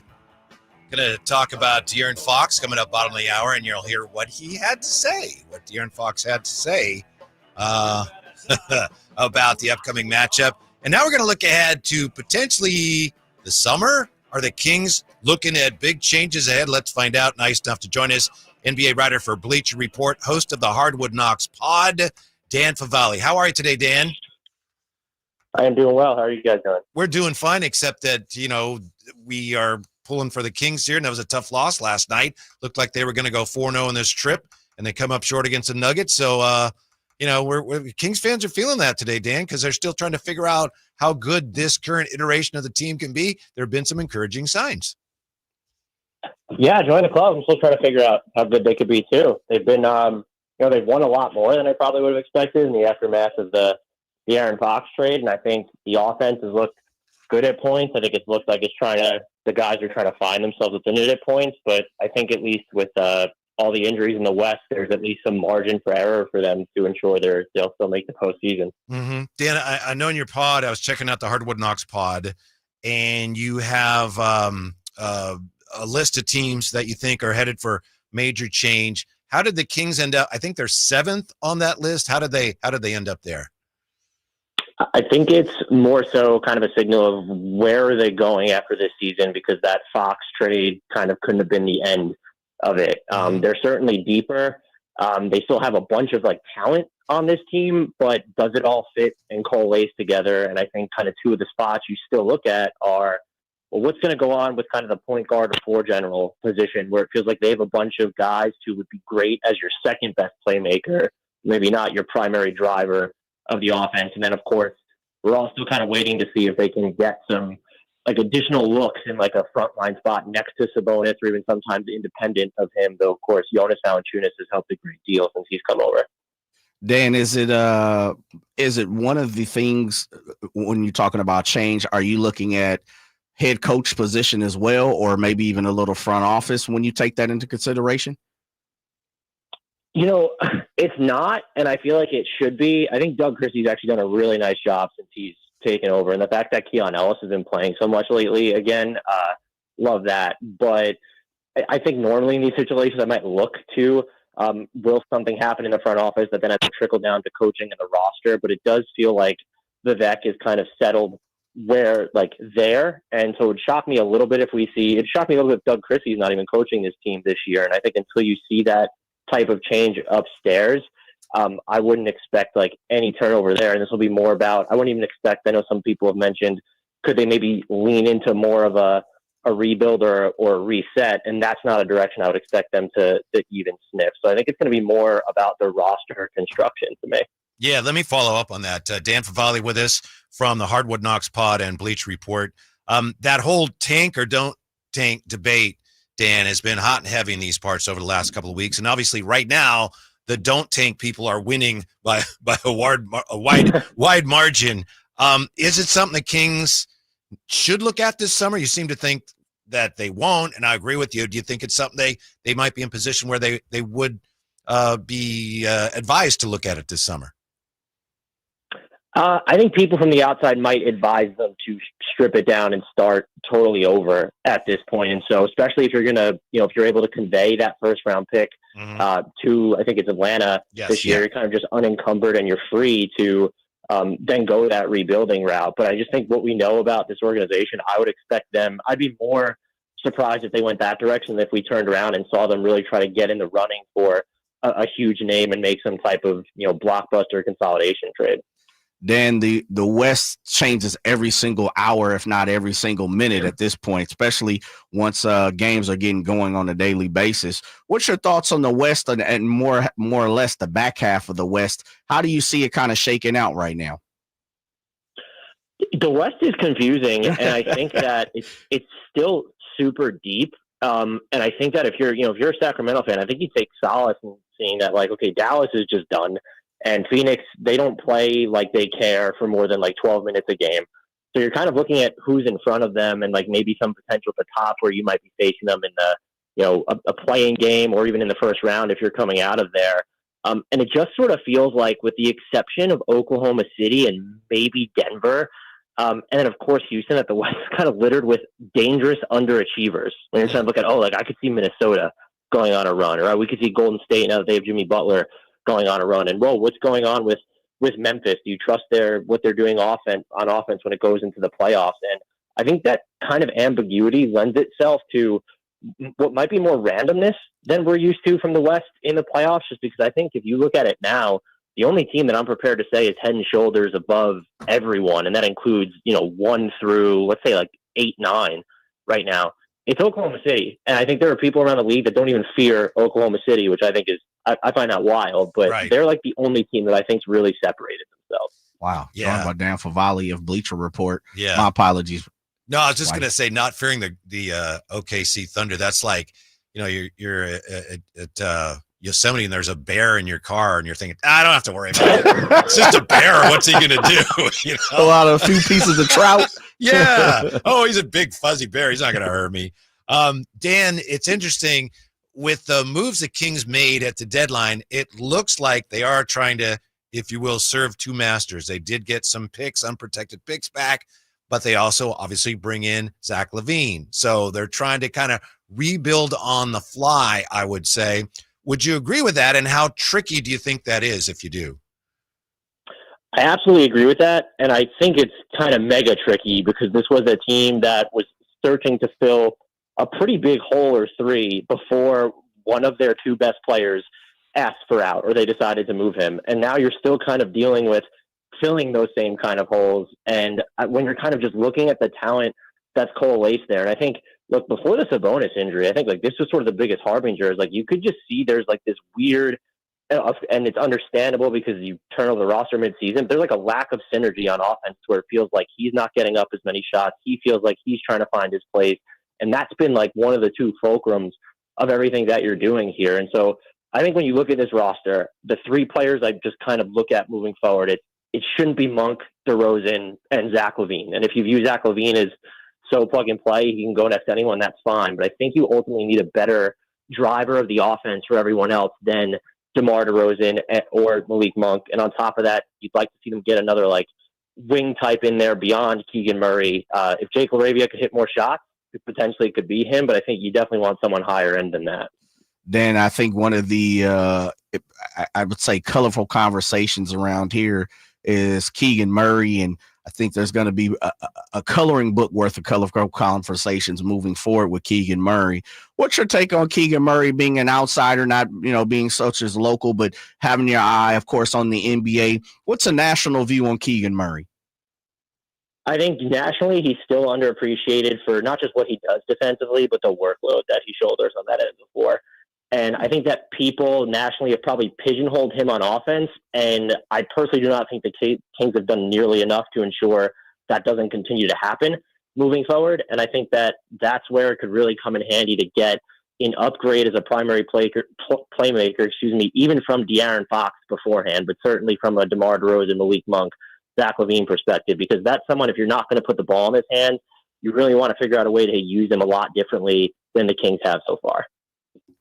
Joined by Dan Favale of Bleacher Report. Dan, before we let you go, I want to ask the question of the Lakers. The Lakers just seem like they're clicking on all cylinders right now, and I don't know. Isn't that great? Right? Isn't that tremendous? just pains me to even say that. Do you see them as? I know we talked about OKC. Can they challenge OKC at all in your mind, or do you think it's just right now it's good graces and everybody's feeling lollipops and rainbows because Luka is there? I think it's more so the latter. I just can't see them posing a real threat to Oklahoma City Thunder, maybe something like a Denver, or even like, I think right now, if you're facing the Golden State Warriors, I'd probably pick them over LA. I know the defense has been really good since Anthony Davis last played like late January, but you got rid of two of your three most important defenders in Christie and Anthony Davis. I just don't think their success is going to continue to hold on that end. And I think that's been the most surprising aspect of post-trade, but just the Lakers this past like month and 2 weeks. And so once you get into the playoffs specifically and teams have extra time to game plan for you, I think that their center rotation, even just kind of being shallow beyond Dorian Finney-Smith when it comes to your perimeter defense, I really think that's going to be a shortcoming that does them in. Yeah, some really interesting thoughts from Dan Favale. in the Hardwood Knocks podcast. Check that out. Of course, he's a fine national writer on the NBA for Bleacher Report. Dan, we appreciate your time very much. Hope you have a great weekend, and we hope to talk to you again soon. Most definitely. Thanks for having me as always. Take care. You betcha. You betcha. The Lakers right now have won 7 in a row. Man, Jay. Hey, why you bringing up negative stuff? I didn't bring up the Lakers. Did I bring up the Lakers? Who brought up the Lakers? That'd be me, man. Yeah. 7 in a row. It does seem a little fairy tale-ish. Yeah. It's interesting. It is interesting. And then the NBA offices, they're giddy about that. At ESPN, that's all they talk about is the Lakers. Most interesting thing in the NBA right now is the Lakers. I saw something, I think it was on ESPN. Who would you rather have? And you know how the 4-letter does it. OKC versus Cleveland or Boston versus LA in the finals, which are 1-2, 1-2 respectively in each conference. Mm-hmm. I think I know your answer. Who would I rather have? Yeah. I'd rather see OKC and Cleveland. Me and you both. Yeah. But I don't think the commissioner would allow that. If Boston and LA is anywhere near a possibility, they're going to make sure they do. At least one of them, right? Yeah. Well, they probably asked that because I think they play this weekend. I think it's okay. Like this, maybe the Saturday national game. I don't know. I don't feel the same way about that. That's one of the most storied rivalry in pro basketball history, Celtics and the Lakers. And even though right now they're both really competitive teams, Celtics are the champions, I don't feel like there's any there now. It's not Russ versus Wilt. It's not Magic versus Bird, Tatum versus LeBron. Then pique your interest. Could be a good game, an interesting matchup, but I don't feel like, whoa, Lakers, Celtics are back. They're not. Is it because they haven't played each other in a long time? Probably. Yeah. I don't know. Maybe it's just me, but do you feel that way at all about that rivalry? No, I'm with you. Mm-hmm. That first of all, they haven't played each other in a decade and some change. But I'm with you. I just can't stand anything, and I don't want to give no love to either of the teams. But I definitely don't want to give no love to the Lakers. So no, that rivalry's dead. Yeah. How much love are Kings fans gonna give De'Aaron Fox tomorrow night? We're right back with his thoughts on tomorrow night's game next. Drive Guys, Sacktown Sports. The only place you'll find Keegan Murray is Sacktown Sports. Out to Keegan Murray, straight away for 3, and Keegan knocks down the triple. Hey, Sacramento, it's Keegan Murray, and you're listening to the home of Sacramento Kings, Sacktown Sports. Your local sports leader. Progressive knows when you own a boat or RV, it's like you're automatically on vacation, even if you're actually a marriage counselor in the middle of couples therapy. But in your mind, you're camping in Acadia, puttering around Frenchman Bay. Your boat and RV are both protected. You're lobster drenched in butter and... Uh-oh, did your clients just notice you weren't listening? Quick, do the thing where you just repeat back exactly what they said, but as a question. They bought it. Now back to Maine, earning an automatic discount bundling your boat or RV with your home or auto. Progressive Casualty Insurance Company affiliates and other insurers. Not available in all states or situations. Ready to order? Yes. We're earning unlimited 3% cash back on dining and entertainment with a Capital One Saver card. So let's just get one of everything. Everything? Fire everything. The Capital One Saver card is at table 27, and they're earning unlimited 3% cash back. Yes, chef! This is so nice. Had a feeling you'd want 3% cash back on dessert. Ooh, tiramisu. Earn unlimited 3% cash back on dining and entertainment with the Capital One Saver card. Capital One, what's in your wallet? Terms apply. See CapitalOne.com for details. Joe Montana here. In my football days, I knew the importance of a strong defense. Now I'm sharing how you can help defend your health against pneumococcal pneumonia and invasive pneumococcal disease. Are you 50 or older like me? The CDC now recommends vaccination against pneumococcal disease. Even if you're healthy, your age puts you at increased risk and over 6 times greater risk of hospitalization with pneumococcal pneumonia than adults under 50. Schedule your appointment today at vaxassist.com. Sponsored by Pfizer. With Progressive's collision coverage, my family gets up to $1,000 for vet bills if I'm injured in a car accident. And that makes this Chihuahua really feel like part of the family. What's that? I don't sound like a Chihuahua? Oh, I'm sorry. What exactly am I supposed to sound like? I guess all Chihuahuas are high-strung, riding around in expensive designer purses. Actually, I prefer riding in cars. So I appreciate that my family protects me with Progressive's pet collision coverage. Okay, maybe I am a little high-strung. Progressive Casualty Insurance Company and affiliates. Not available in all states. Coverage for dogs and cats is included with the purchase of collision coverage and is subject to policy terms. Sacramento's premier country music festival, Country in the Park, is coming back. May 16th and 17th at Cal Expo with Bailey Zimmerman, Billy Currington, Cole Wetzel, Nate Smith, and more. You'll enjoy food trucks, rock walls, and a mechanical bull, line dancing, and more. Single-day GA tickets start at $52 at CITPFest.com. Country in the Park, May 16th and 17th with Save Mart and McKee Brothers Plumbing and Rooter Incorporated. Find out more at CITPFest.com. One ticket, 2 huge shows. The Sacramento Boat Show and the Big RV Show. Multiple dealers discounting all the best brands. On now at Sacramento's Cal Expo. Find discounts at 2hugeshows.com.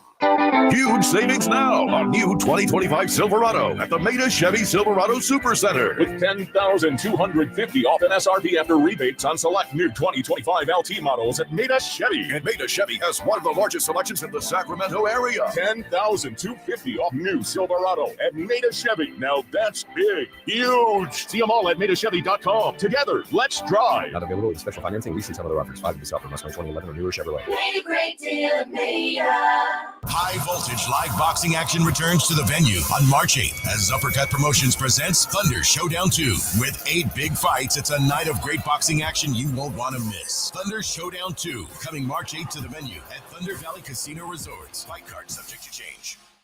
Hello, Sacramento. I'm Emran Pilati, owner of True Sports Cards and Collectible Store here in Rockland, California, and the host of the True Sports Cards Show that airs right here on Sacktown Sports 1140 every Saturday from 10 to 11 a.m., where we discuss the latest trends, hottest products, and deliver exclusive interviews with other industry leaders. And don't forget to visit our shop, True Sports Cards, at 6661 Stanford Ranch Road in Rockland and see what we have for all your sports card and memorabilia needs.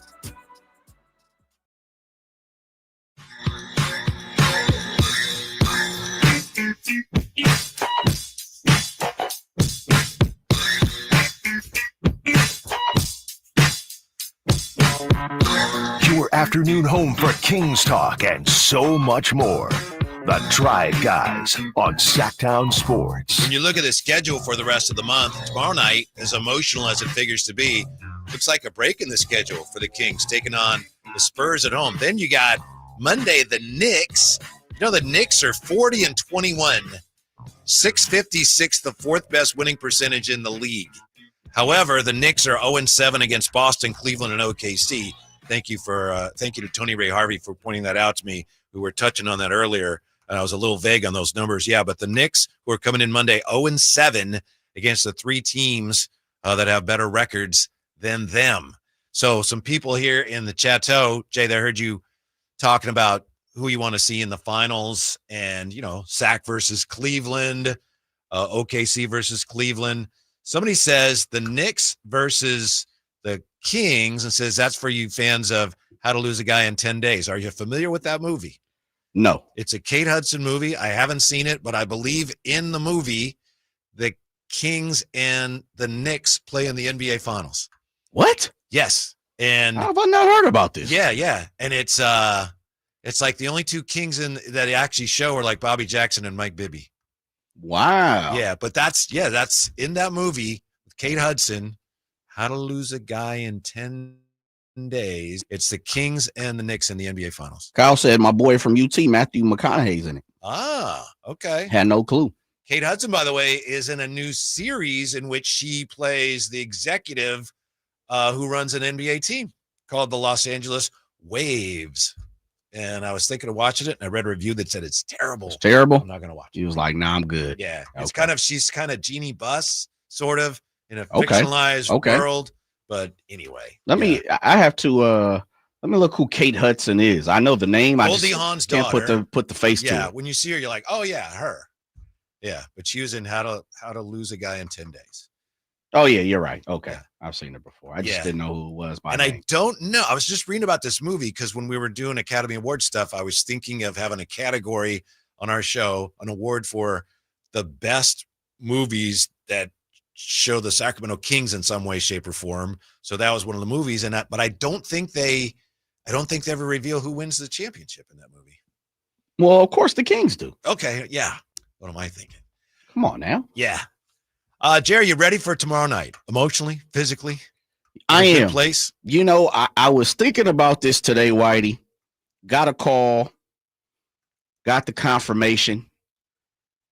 The commissioner be in the building. Mm-hmm. I was like, oh, I was going to be in the building anyway, but got the confirmation of going to be in Kyle Draper seats tomorrow. Ooh. And I said, this is probably the first game I'm excited for in a long time. And I was literally trying to think, what's the last game I was hyped for? And then went back to when Coach Doug Christie got his first home game, not the Lakers, of course. Lakers. They set him up for the loss. Was it Dallas? I think it was they played Dallas. Dallas. Yeah. And I was like, oh, this is dope. And then they had Memphis and Philadelphia in that 3 or 4 game run. That was the last time I was super excited to go to a game. And then I was trying to think before that, what was the last game? I was like, oh, this is the one. I got to be a part of this. I got to check it out. Mm-hmm. And it took me to last season. I think last season, maybe the Dallas games, the back-to-backs. Mm-hmm. I think that's like the last time. Playing against the Warriors last year? That didn't do it for you? Nah, because it was It was like the hors d'oeuvre. Like it was like getting the playoffs. Getting the playoffs. Yeah, getting the playoffs. Mm-hmm. And that's just me. I'm going off my personal feeling, but I'm excited for this one. Mm-hmm. I'm excited. Yeah, Ramsey just poked his head in, and he's getting ready. He's going to be running the board here in a bit. He poked his head in. Yeah, and I asked him if he's going to, about tomorrow night, and I asked him if he'd heard the latest from De'Aaron Fox, and he said no, and he said I don't think I want to. But we have it for you now. We have it, Jay. This is De'Aaron Fox, and he's talking, of course, I think most of the Spurs media. Yeah. And they asked him if he's ready for tomorrow night and how he's feeling about it. Or a Sacramento question: what did you like about living there? What were some of your favorite things about that? I loved it, man. One, the weather is definitely a lot better than people give it. But like me growing up in Texas, I'm used to 90 degrees feeling like 120, and out there like 115 to me was nothing. So, and then just great people like. For when did we get a soccer team or the AAA? I think the AAA baseball team was there, but for the most part, like you were the only major sports team in the city for a while. So everybody, bled purple. So it was always great just going to the grocery store, going out to a restaurant. And a lot of people truly didn't want to bother you, but for me, at the end of the day, if you ask for a picture or something, then that's totally fine. If you want me to sign something, but everybody there was extremely kind and extremely grateful. And then when we started winning, then it was like the beam everywhere. So like you really felt it around the city. So it was definitely a great place for me to be for as long as I was. And I really appreciate my time there. Do you feel like people there understood why they traded you? Or I don't know. That's not my problem. But as I said, for the people that still support me, I love it. And for the people who don't and want to boo, we don't care about bitter people. We don't care about bitter people. I don't really have a problem with that, Jay. You have a problem with any of that? No, he's a competitor. Uh-huh. He's a competitor. And that's how I look at it. Yeah. I keep it on the surface. Did you hear him when he talked about Sacramento? He almost said we. Yeah. Like we had a team. Of course. He still referred to Sacramento as we. Right. Yeah. It's still new. It's still fresh. Uh-huh. And that's why every little thing that he says or fans have a problem with, it's fresh. The wound is still open. Hamburger Dad says the way he says "like the beam" makes me miss him. That's nice. The wound is still open, man. Mm-hmm, mm-hmm. Haven't moved on. Some people haven't moved on from De'Aaron.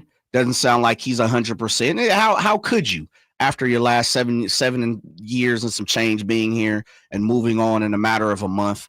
Just doesn't work that way. And so it's definitely going to be interesting tomorrow. And there are going to be, De'Aaron, let me tell you, if you're in town already, there are going to be some people who boo you. Right. I think that some people who will boo him, who I don't know why people are going to boo him, but I think my guess is some people who will boo him will do so because of some of the things he said since he got traded. Yeah. And to me, he's been saying things against the organization, not the people of the city. So to me, I would not interpret those as booable offenses. I know other people, you're obviously open to interpret it however you want. But when De'Aaron Fox said, the differences between the two organizations, well, where do I start? To me, as someone who's lived in Sacramento a long time, that does not offend me. I think some people are offended and think he's taking a shot at Sacramento. I just don't read it that way. Yeah, so, it's definitely about the business. I don't think it's about the fans. Yes. For sure. Yeah. He's got love for the fans. He's got love for the community. He's got love for the people who have come and cheered him on ever since he's been in the NBA. No doubt There's going to be some bittersweet memories. There's definitely going to be probably a tear shed come tomorrow. We might hear that from De'Aaron after the game, or in an interview at the end of the summer, or whatever the case may be. I'm with you. I don't think he has taken personal shots at the fans. I don't either. The only thing I will say is this, though.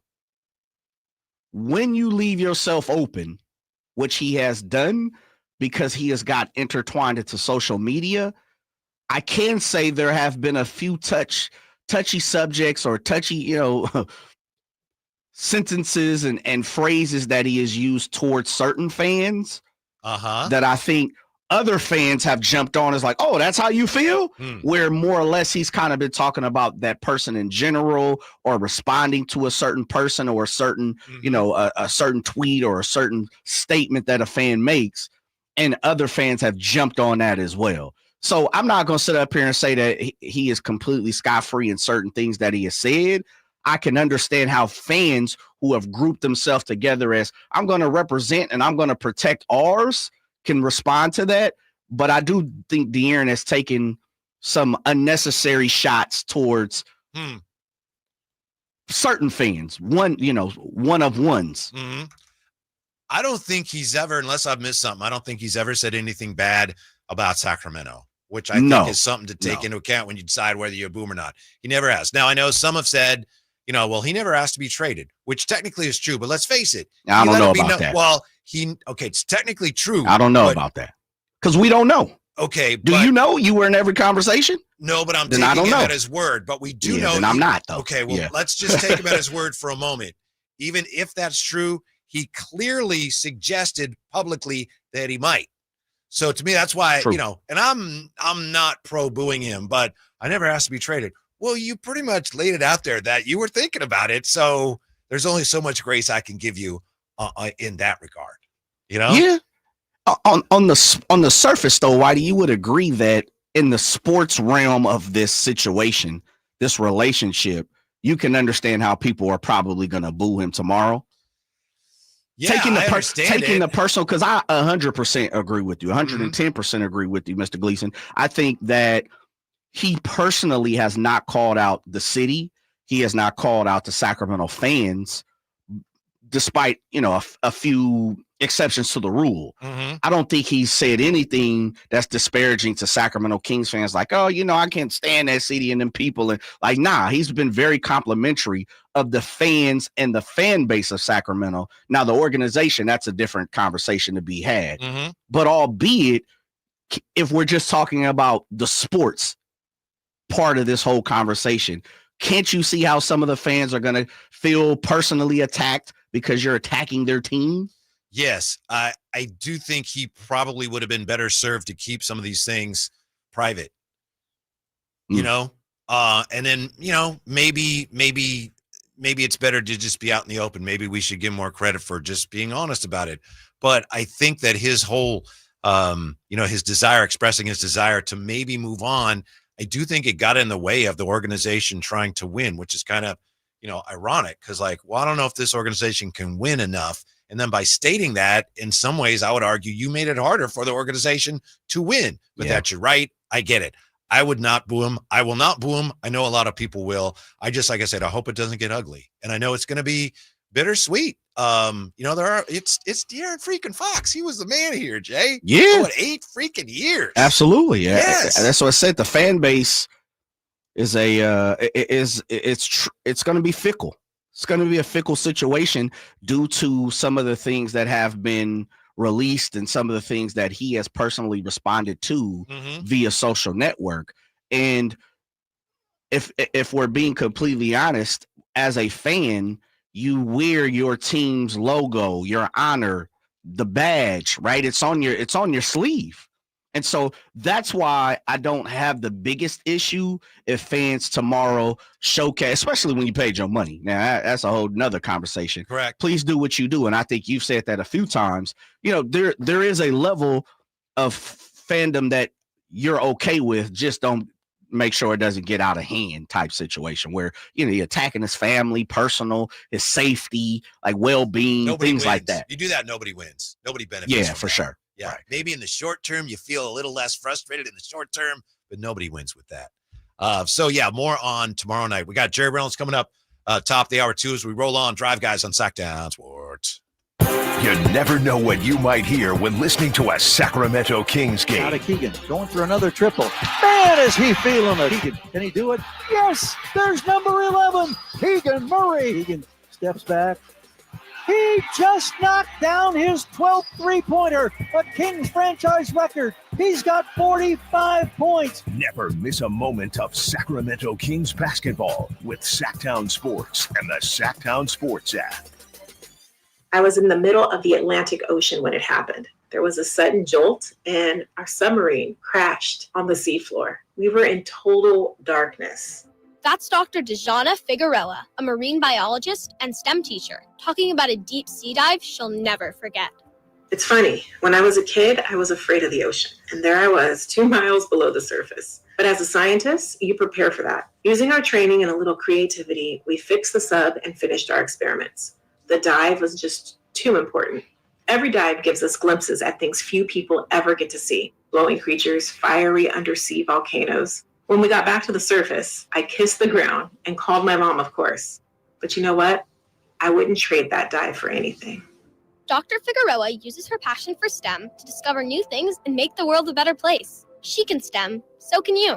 Check out She Can STEM for more stories and inspiration. A message from the Ad Council. Way to go. You've stuck to your resolution to become a fitter you, and now those exercises that pushed you to your limits the first time around are already feeling easier. So what's next? At InShape, taking your workout to the next level can be as easy as trying something new. Take our small group training classes like boxing, rowing, and more, or set new goals with an InShape personal trainer. Then recover with a massage or the sauna, also known as the best part of the workout. We are InShape. You are ready. Join online today at InShape.com. My wife was like, I want to go to Hawaii and I want to bring the kids. And I was like, whose kids? Jim Gaffigan. Everything is wonderful. I spent the entire time applying and reapplying sunscreen, which thankfully makes my skin whiter. Jim Gaffigan. A night of all new material. Saturday, March 29th. The venue at Thunder Valley. For tickets, visit thundervalleyresort.com.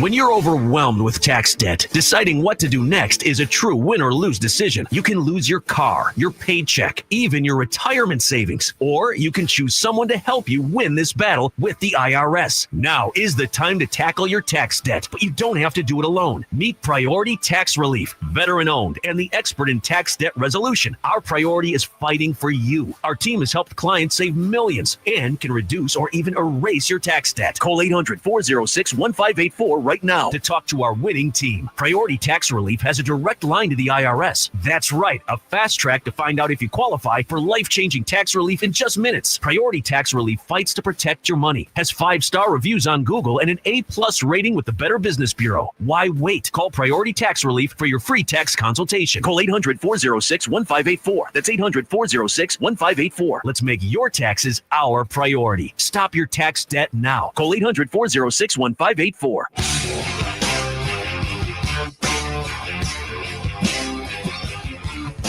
The Drive Guys, live and local. Every afternoon, Monday through Friday on Sacktown Sports. Jerry Reynolds coming up top of the hour. We're just talking about tomorrow night's game. Anything going on with tomorrow night's game? Nope. I'll tell you this, Jay, as I think about it, I mentioned he didn't ask for a trade. You said we don't really know. I think we do. If De'Aaron Fox had asked for a trade, the Kings would have made sure everybody knew that he asked for a trade. I believe that. Because then it would have been like, not our fault. He asked for a trade. Yeah. So you're right. I was not in any of the conversations, of course. But I don't think De'Aaron Fox ever actually asked for a trade. That said, he did make it clear that he might, which is very close to the same thing. Yeah. I'd say now that we know certain things, I'm not exactly sure that I can agree with that. I think once the money or whatever wasn't established earlier in the summer, the fact that his representation said, then it's probably better off that you move him. Mm-hmm. To me, that's the same thing. That's like, hey, you know what? We're not going to agree. Like go ahead and relatives, trade me. of asking for it. Yeah. This is an interesting point from Gavin. I wonder how the players treat him after. That will be telling. Ooh, that's a great point. Always do that when you have a situation where there's a guy going back to the team that he used to play for. I'm always watching, see how they react after the game. So you're right, Gavin. That's a great point. Yo, that's tough. Who is he shaking hands with? Who is he not shaking hands with? Who is he talking to? Where do they go? Everybody, though, right? Well, don't you have to? Yeah, at least in the public's eye. Yeah, but you can tell some things. Okay, why so? And I'm not saying, Yeah. oh, I know what's going to happen. I'll just be watching. I hadn't even thought about that part of it. One of the interesting things I had thought about this today when I was like, okay, I'm getting ready. I'm amplifying my own self to get ready for the game tomorrow was, do they go after De'Aaron? Give me the rock and let me go towards him. And that's why I hope Malik is playing, because I think Malik is spot on. Hey, I'm going right after this guy. We getting ready to tangle.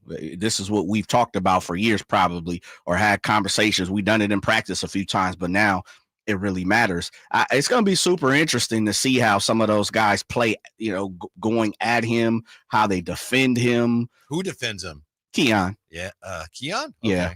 I mean, because right now we don't know if Malik is going to play. Yeah. So I'm just going off the last game. I think Keon defends him. Yeah. You want to put Keegan on to start? Nah, I'm going Keon. Yeah. Give me Keegan. Why Keegan? Just because he's typically on the other team's best offensive player. Yeah, that's his mentor. He might be soft on him, though. What my boy Will say? I love him. He's a nice guy. He's a handsome little cool guy, man. I mean, I bet he make the honor roll all the time and all that kind of stuff. KD! Where is KD today? TR wondering, where's Drapes today? Drapes is doing some charity stuff. The Anthony Davis of the station is not with us today, but he'll be back with us tomorrow for this big cataclysmic showdown. Yeah. Are you hyped? Are you ready? Or is it just ho-hum another game? Or it's not ho-hum another game. Okay. I don't know what I am, but I'm just really fascinated to see how it unfolds. Mm. All of it, from the fans' reaction, from the starting line, to even when he comes out for warm-ups, to how the players respond, how the game goes. There is so much on the line for this game. In some ways, if the Kings were to lose this game, it's forget the standings for a moment, which are more important. Yeah. But just in terms of organizationally, all right, we're going to trade you. Then we make these deals. If he came in here and won the game, that's a tough loss, Jay. This is a big game. I don't expect that to happen. I'm examining how high the stakes are. Look, if there's one game for the rest of the 21 to get, it's tomorrow. And it will change as we move forward, but you better damn sure get tomorrow. That whiteboard better say damn sure. Coach Christie better put on that whiteboard, damn sure win tonight. Yeah. Maybe that's what DS stands for. Yes. Sports fan says, LOL, Fox didn't ask. He just said he's not re-signing or extending. Same thing. Yeah, I get it. Very, very, they're blood relatives. Yeah, I didn't ask for trade, but making it known that I might want to trade, pretty much the same thing. Yeah, it is. It is. There's no way around it. Yeah, for sure it is. I understand what you're saying, though, Whitey. If it didn't come from the horse's mouth, then you're going to give a little grace when it comes to asking for a trade. I bet there are probably, I'm willing to bet there are probably a few of his former teammates in that locker room who ain't feeling gracious. And that it's going to be very interesting to see how they come out, play, attack him, how they play off of the crowd. This is another thing. What happens, and it probably will happen, De'Aaron hits the floor on a drive and a foul or some sorts, or, offensive a charge, or De'Aaron's on the court. What's the question? What's the Kings do? Wait for a spur to go pick him up. Okay. I mean, that's just kind of etiquette. It's like, but these are your boys, though. Yeah. After the game. Okay. All right. That's like the Bob Gibson story. Have I told you the Bob Gibson story, the Orlando Cepeda?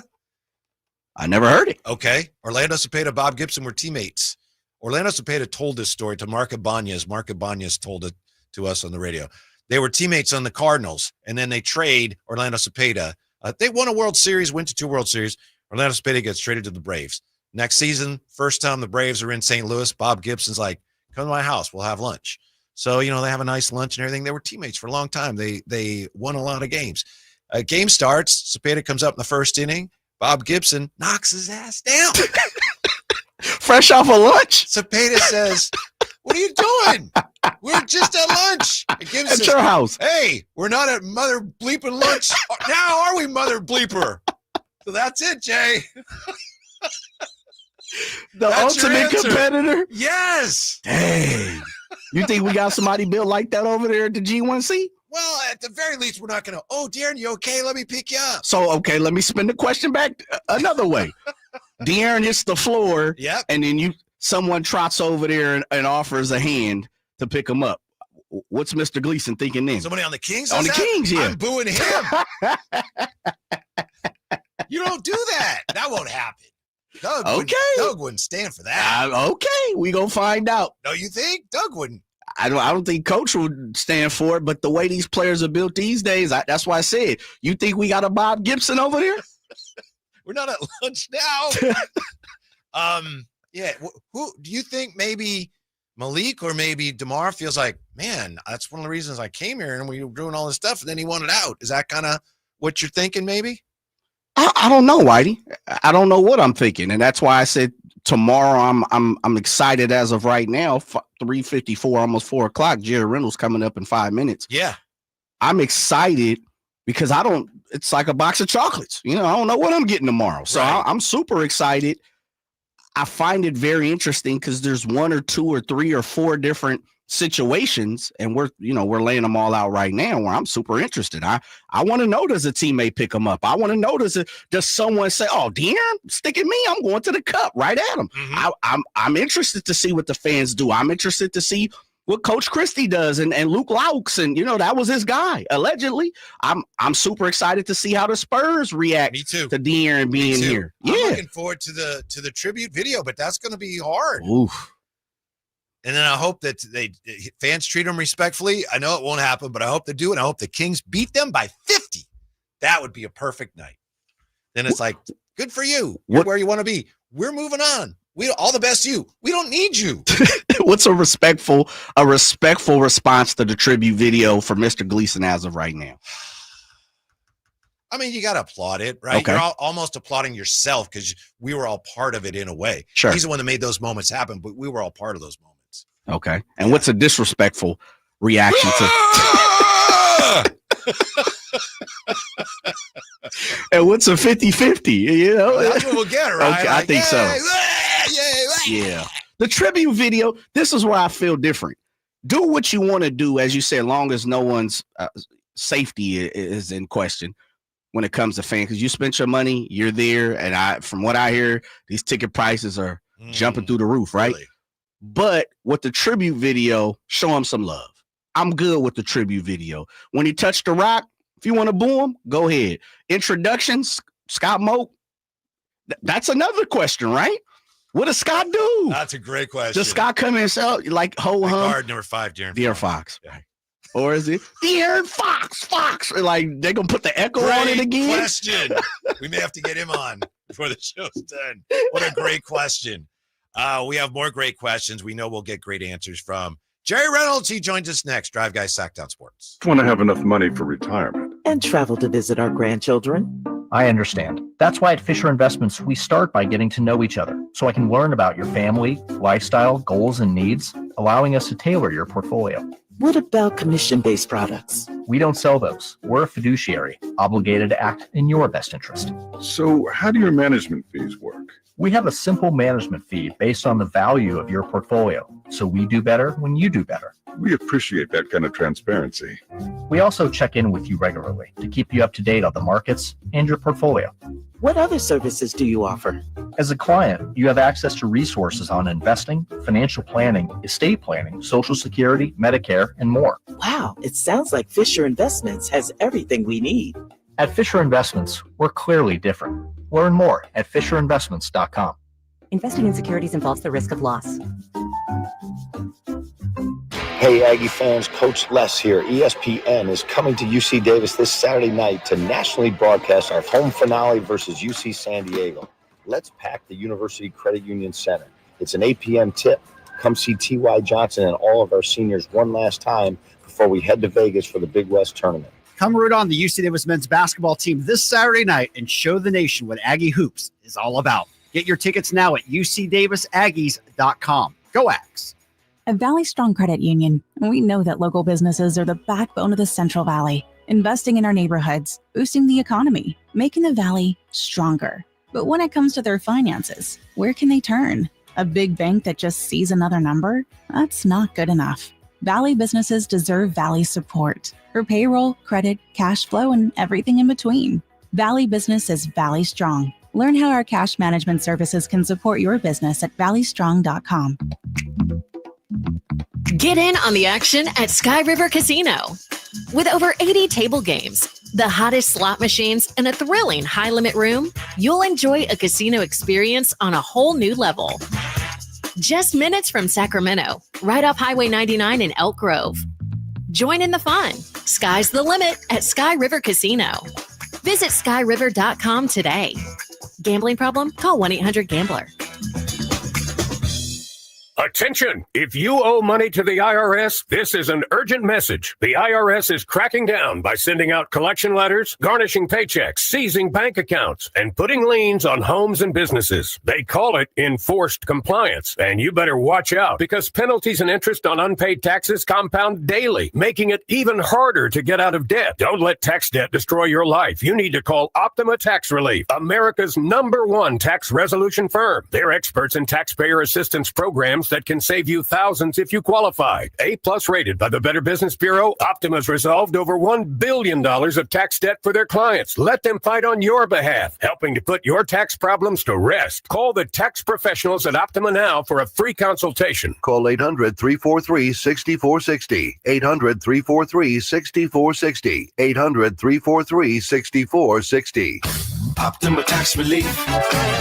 Some restrictions apply. For complete details, please visit OptimaTaxRelief.com. Spring is in the air, and that means gigantic savings for all your oil change needs at Jiffy Lube. Today, get a $25 gift card with the purchase of any Pennzoil Platinum full synthetic oil change through May 31st at your local Jiffy Lube service center in the greater Sacramento areas. And don't forget about the additional $30 off online coupon at jiffylube.com. Terms apply. Valid email address required. See pennzoil.com/rewards for details. Jiffy Lube, a huge spring savings for you today. High voltage live boxing action returns to the venue on March 8th as Uppercut Promotions presents Thunder Showdown 2 with 8 big fights on the bill featuring top level veterans and the best in up and coming new names. Scheduled fighters include names like cruiserweights Blake McKernan and Sean Miller. It's a night of great boxing action you won't want to miss. It's Thunder Showdown 2 coming March 8th to the venue at the Thunder Valley Casino Resort. Fight cards subject to change. See Thunder Valley website for scheduled lineup.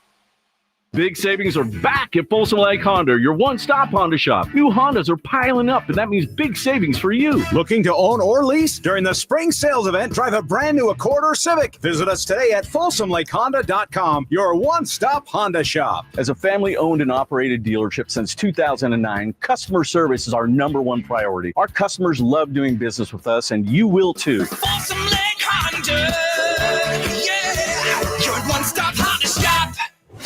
KHD1 Sacramento, KYMX HD3 Sacramento. From the Power Business Technology Toshiba Studios. Sacramento's official home of the 49ers. San Francisco. Sacktown Sports 1140.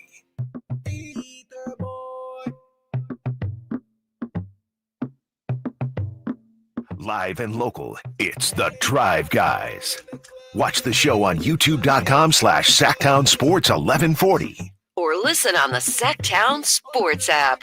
All right, time to bring in the heavy hitters here as we try to figure out where the Kings are right now and what tomorrow night holds for us. Nice stuff to join us. All-time Kings icon, former coach, assistant coach, general manager, player personnel director, TV analyst, and general manager of the Monarchs. The media room or the media entrance to the Golden One is named after him. See it every day. Yes, the great Jerry Reynolds. How are you today, Jerry? You know, I'm really good. I was telling Jay, I'm just looking forward to Kings getting home and seeing if they can continue, I think, much improved play. Mm-hmm. Was in your opinion, the officiating as bad as a lot of Kings fans and DeMar DeRozan think it was last night, Jerry? Yes, I think it was. I really don't like to get into the officiating too much. Not like I did when I was coaching, when I just begged for every call like a pauper. But but still, I thought the Kings really got a bad whistle, and it certainly had an impact in the game. It happens, so it's over. But the Kings certainly played well enough to win. Is it true, Jerry, that you once suggested to an NBA official that he just give his whistle to Magic Johnson since they were calling everything for him anyway? That's exactly right. I remember doing that, and Magic seemed to agree with it. Because he did. He said, "Yeah, that's a good idea." I said, "Yeah, well, might as well." Magic would. I always remember drove down there, and there wasn't a call made. He wasn't fouled, and then he started bitching, and about 3 seconds later, the second official called it. Are you kidding me? Legend, coming into the road trip, I think if you would have told any Kings fan and or the Kings, the organization, the team, the coach, that a 3-1 record would be capable at the end of the road trip, they probably would have took it. Am I right in believing that, or am I wrong in that? Well, I think you're right in believing that. I know I was. I mean, I think they did kind of what they needed to do, and certainly Denver's an outstanding team, especially at home, and they certainly could have won the game, and they're getting terrific without, two main guys playing. Just getting, the bench of the Kings now, when they get healthy, all of a sudden they got a really good bench. And so, yeah, I'm just really impressed with Coach Christie. I think he's just done a marvelous job myself. Jer, as you know, Jamal Murray was fouled shooting a three times last night. He made all 9 of the free throws. At least one of those was maybe a questionable call. But how can the Kings contest better without fouling? Well, that's a good question. I mean, that is such a tough thing with the 3-point shooters, because they're always bodies are going to send them forward, and a defender, as he's moving, is always his body's going forward. So you really have to come at it from the side, just try to contest from an angle. You just can't go straight at the shooter. And it's obviously, if you can't go straight at the shooter, then it's not bothering him near as much. But it's such a penal call, And then, as we all know, and certainly the Kings take advantage of it too, is the shooters know how to, kind of put a little finishing touch on it, flopping around like a fish or something. Legend, the fourth quarter execution within crunch time minutes, for the Sacramento Kings, since probably the last 2-3 weeks, Zach LaVine being intertwined, JV being intertwined, Jake LaRavia got some crunch time minutes last night. I think they just are, and Whitey made a great point, they're Debo eccentric, DeMar DeRozan eccentric. How do you get out of that? How do you change what seems like it's already becoming a habit? Yeah, that's a great point, because it does. I mean, Debo is so good, and the team, just has a habit of just, okay, we'll throw it to DeMar, and then we'll clear out, and at some point, whether he's going well or not, it doesn't really not good offense. I mean, you're getting guys standing around too much, and I think you just almost have to get into more called plays. Where you've got 5 guys, where 5 guys are involved with options, and certainly you're still gonna if you don't have confidence in the 5 guys out there offensively, then why are they out there? Everybody should be a threat to score if they've got an easy opportunity, and it may be that the called plays that you might want to run structured in those situations might be plays that would benefit Zach LaVine or DeMar more than others. That makes perfect sense. So, but I think just getting a little more control of where the shots are likely to come from. How about this, Jaron? You may have just answered that. You may have answered this question with your last response, but after the game, we know Doug said, there are some plays we'd like to run, some things we'd like to run, but personnel on the floor weren't familiar with it. And Jake LaRavia, after the game, he said yeah, we didn't run things well. And he said, that's on me. He said, I don't know the plays. So I'm not criticizing him, but what can a coach do there? You've got a lot of new players. There's stuff you want to run, but you're not sure everybody knows it. How do you deal with that as a coach? Well, I do think it's a legitimate problem for new guys when they haven't had a lot of practice time. But I would say that's exactly what shoot-arounds should be. Less shoot-around and maybe more walk-through play-arounds. I've always said, I mean, I've always thought, always remember, you know, and Dean Smith that told me once, he said the thing he liked to do in short practices, things like that, was always a point of emphasis. In other words, focus on one thing. Yeah. And if you have to, you know, if you got an hour, spend an hour on that one thing and get it right.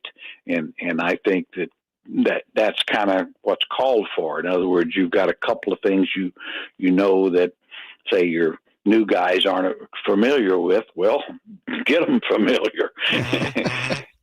Joined by the legendary Jerry Reynolds, the do-it-all for the Sacramento Kings and Monarchs as well, of course. Jerry, one of the questions I thought we talked about a little earlier in the show was the lack of a point guard last night, and more or less Malik Monk, you know, being missed. Did you see any room for Markelle Fultz? Even though he didn't seem like he was having a good game, he was real inconsistent. Did you see any room for Markelle to be put back into the game? I really didn't, and I'll tell you why. I mean, I think there's a role for him on this team, but he hasn't found his comfort zone yet. You know, I mean, he's supposed to be a playmaker, and right now he's not making plays. Yeah, he played badly last night. Yeah, he didn't look good last night. His turnover rate is higher than his assist rate, and so to me, that if I were Coach Christie, I wouldn't have a lot of faith there. I'd probably play pretty much the way he did, given the circumstances. But yeah, it's I mean, I think that going forward, I've seen Markelle, you know, when he was able to make a lot of plays and good turnover rate. And so you hope he gets there, but it's been tough on him, you know, when you come in, being out of the league for half a year, and certainly against the Denver Nuggets down the stretch, I certainly wouldn't have been real confident, to be honest. I thought last night, Jared, what did you think? I thought the Kings did a good job on Jokic and not a good job at all defending Westbrook. Yeah, well, you know, in West, you're exactly right. I mean, I thought the job on Jokic is maybe as good as I've seen anybody do, and I credit to Doug because, you know, basically putting a smaller guy fronting him and then using Valanciunas as kind of a big rim safety guard. Yeah. I thought that was outstanding. You know, you gave up a lot of open looks to guys who you really want to see open, for the most part. If you're gonna try to beat those guys, but Westbrook's just Westbrook. You know, he's just you know, he's just a guy that just out hustles you, outworks you. He has a gear. He has a gear that not everybody has, doesn't he? He does. Yeah. I mean, he really does. That guy.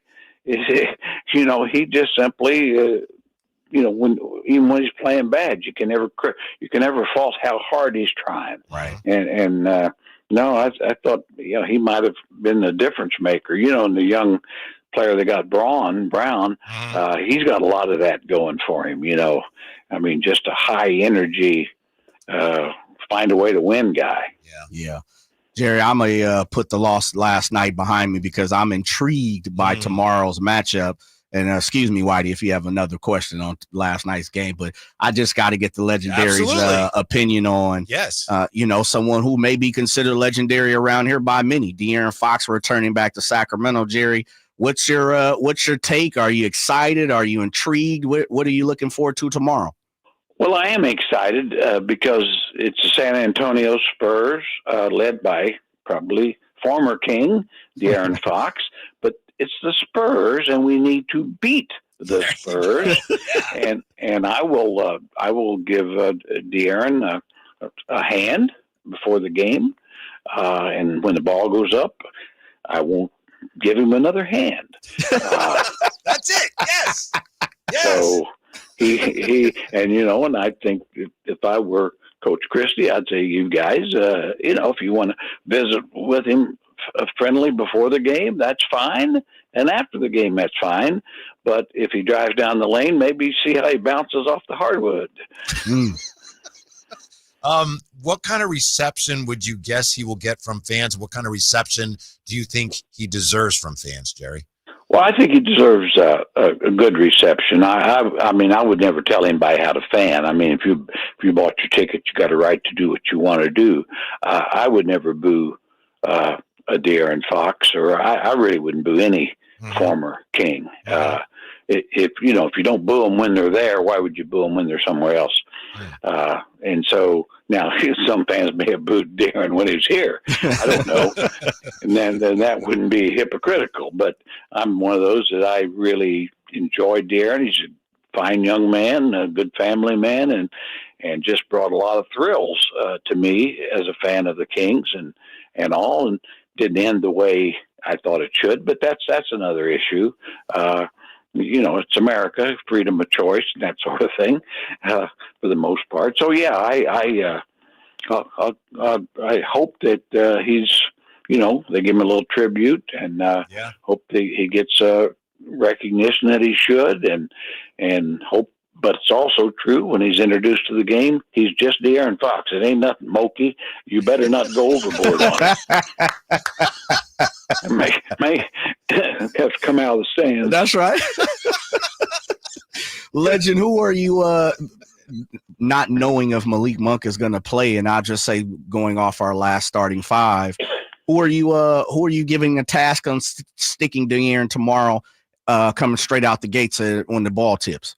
Yeah, if Malik can't start, then that means Keon's, I would assume, is just starting, and that's your guy. I mean, I think he's the perfect guy to make it tough on De'Aaron. I also think Keegan can make it tough at times, just his length. And so if I were Coach Christie, and I'm sure he's done in the past, he'll throw some different looks at him, which what you should. Now, what you don't want to do on that team, though, is get carried away with De'Aaron and forget Vassell, who can and the young gun from Connecticut. That kid is he's a blaster. I mean, so yeah, they've got some weapons there, and I mean, and De'Aaron is certainly a key player for him, but I don't know offensively if if he's as dominant there as he was here. You mentioned Keegan, Jerry. Of course, Jerry Reynolds with us, and maybe I'm nitpicking here, but he'd been playing so well. And then last night he worked his behind off defensively, but he only got 7 shots. And I just feel like opportunity lost there. Or is that just the way it worked with DeMar having the big night? Well, there's no doubt. There's only so many shots. And I as great as I thought DeMar played very well, but I did think he probably, I don't know that there's ever a need to put up 32 unless you're getting about 60 points. Yes, sir. So that much, and that those are shots that somebody else could have had. I mean, but I'll have to, Keegan's got to accept part of the blame there. I mean, you got to go hunt your shots. I mean, you got guys that are looking to score every time they touch the ball, which isn't a bad thing. But that should be your approach as well. Yeah. Legend, you were kind of a soothsayer last time we had a conversation with you. You talked about the tired legs of Domantas Sabonis. And, I know you weren't forthcoming with an injury, but now that you've seen things take place, what's your thoughts on Domantas being hurt here the last couple of games? Well, it is interesting. I don't know that that's what happened, but I mean, I do think when players get worn down, and I just thought the way he played those 2 games, it just wasn't Sabonis-like. He there's a few plays where you just saw him struggling to move and things, and so the body has a limit, and I think that's kind of what happened, and I hope that obviously gets healthy and he gets his rest, and we can have the best of Sabonis the rest of the way. But if there's ever a guy that has an excuse to be worn down, it's probably him. Yeah, I know the High Flyers made this point, Jer, but isn't one of the problems here when you start Valanciunas? He's playing very well, but the Kings had an advantage when you'd go to Valanciunas off the bench, and he's going against other teams' second-tier centers, right? Because he's good enough to be a starter. So Valanciunas playing well, but without Domas, you kind of lose that edge that you had. Yeah, and there's no doubt. I mean, I don't know that any team's got, center combination is good in the league now. And I think Coach Monty McNair has done a great job of, getting Valanciunas, which has obviously been a terrific pickup overall, and especially now. But Laravia, I thought now is starting to make shots, and you just love his scrap and hustle, and I think Markelle will come around. And so what it tells me is when Monk and Sabonis come back, this is going to be a deep bench, which they need because, they probably don't have the star power of some of the upper echelons, but having a deeper bench probably is going to give them a chance every night. I like, the defense is better. I think improved, and I'm high on the Kings. I really am. I hope it's just not my purple Kool-Aid pumping through my body, but I just feel like they're on the right track. I don't know just how far up they might go, but I like where they're heading as opposed to where you're seeing some other teams maybe heading the other way. Yeah, I agree. There's been some whispers, and I think I know where you fall on this, Legend. There's been some whispers of a return of Royale maybe tomorrow. Oh, Lord. That may take all of my enthusiasm right away. Why have they not called you and consulted about Royale, Legend? There's got to be there's something a lot of wrong. things that they call it consulting me they wouldn't do. I can tell you that. Oh, boy, the schedule doesn't get any easier, does it? You're home against the Spurs. All right, they're struggling. Then you got Saturday, you play the Clippers, and then you got the Knicks on Monday. Then you got the Warriors next week, Jer. This is a tough stretch. It's a really tough stretch, and obviously you the Knicks are really good. Obviously, the Warriors, you owe them one. I mean, it's if they could somehow get 3-1 in this stretch, that really puts them great spot. I mean, and it has to start with the Spurs. That's the one you have to get. Yeah. Are you? And that's not saying and the Clippers the next one. And the Clippers seem to be heading the wrong way a little bit. So it would be nice to because they're clear competitors for positioning, I think, as well as the Warriors. Yeah. And Spurs you got to get, and if you had another one for sure, you just had to get to be the Warriors, just because I don't like them. There you go. That's right. Yeah. What should tell you? Speaking of don't like, what's going on with the Lakers? All this winning. Oh no. Oh yeah. So isn't that depressing? Yes, it is. I tell you guys, I got to. I got to tell you something. I caught myself watching them and enjoying them. What? Oh, yes. I was so ashamed of myself. I was here by myself, but I was like, what? They're making some great passes and shots. And it's like, holy, what's happened to me? Oh my goodness. It's like, my God, it's like the devil is entered my body. So I did. I got up and I just took a shower. I said, you got to get past this. You should have called somebody, Joe. I could have come right over and helped you out. I was going to say, I'll keep that in mind because I hope I won't allow it to happen again. Yeah. Well, they'll come back down there, surely. Because you don't suppose they'd like to see the Lakers and the Celtics in the final, do you? The league,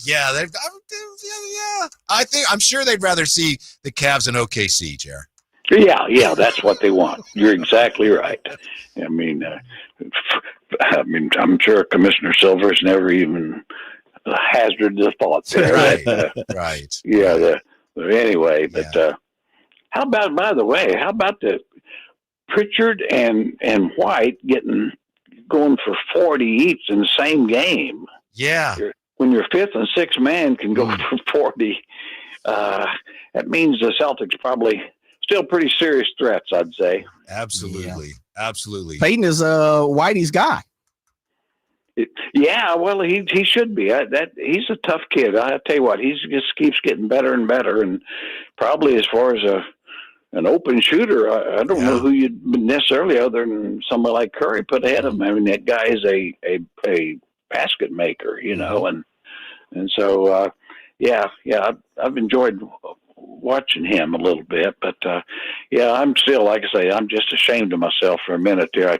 I enjoyed the Lakers. It happened for about 3 minutes. And, it'll never happen again. I'm ashamed. Does it feel any better to have confessed? Now you got it out there. It does. Good. I think a person should be able to be person enough to admit their weaknesses and their failings, and clearly that qualifies on both fronts. Yeah, I'm sure just looking at the response here, all the Kings fans forgive you, Jer.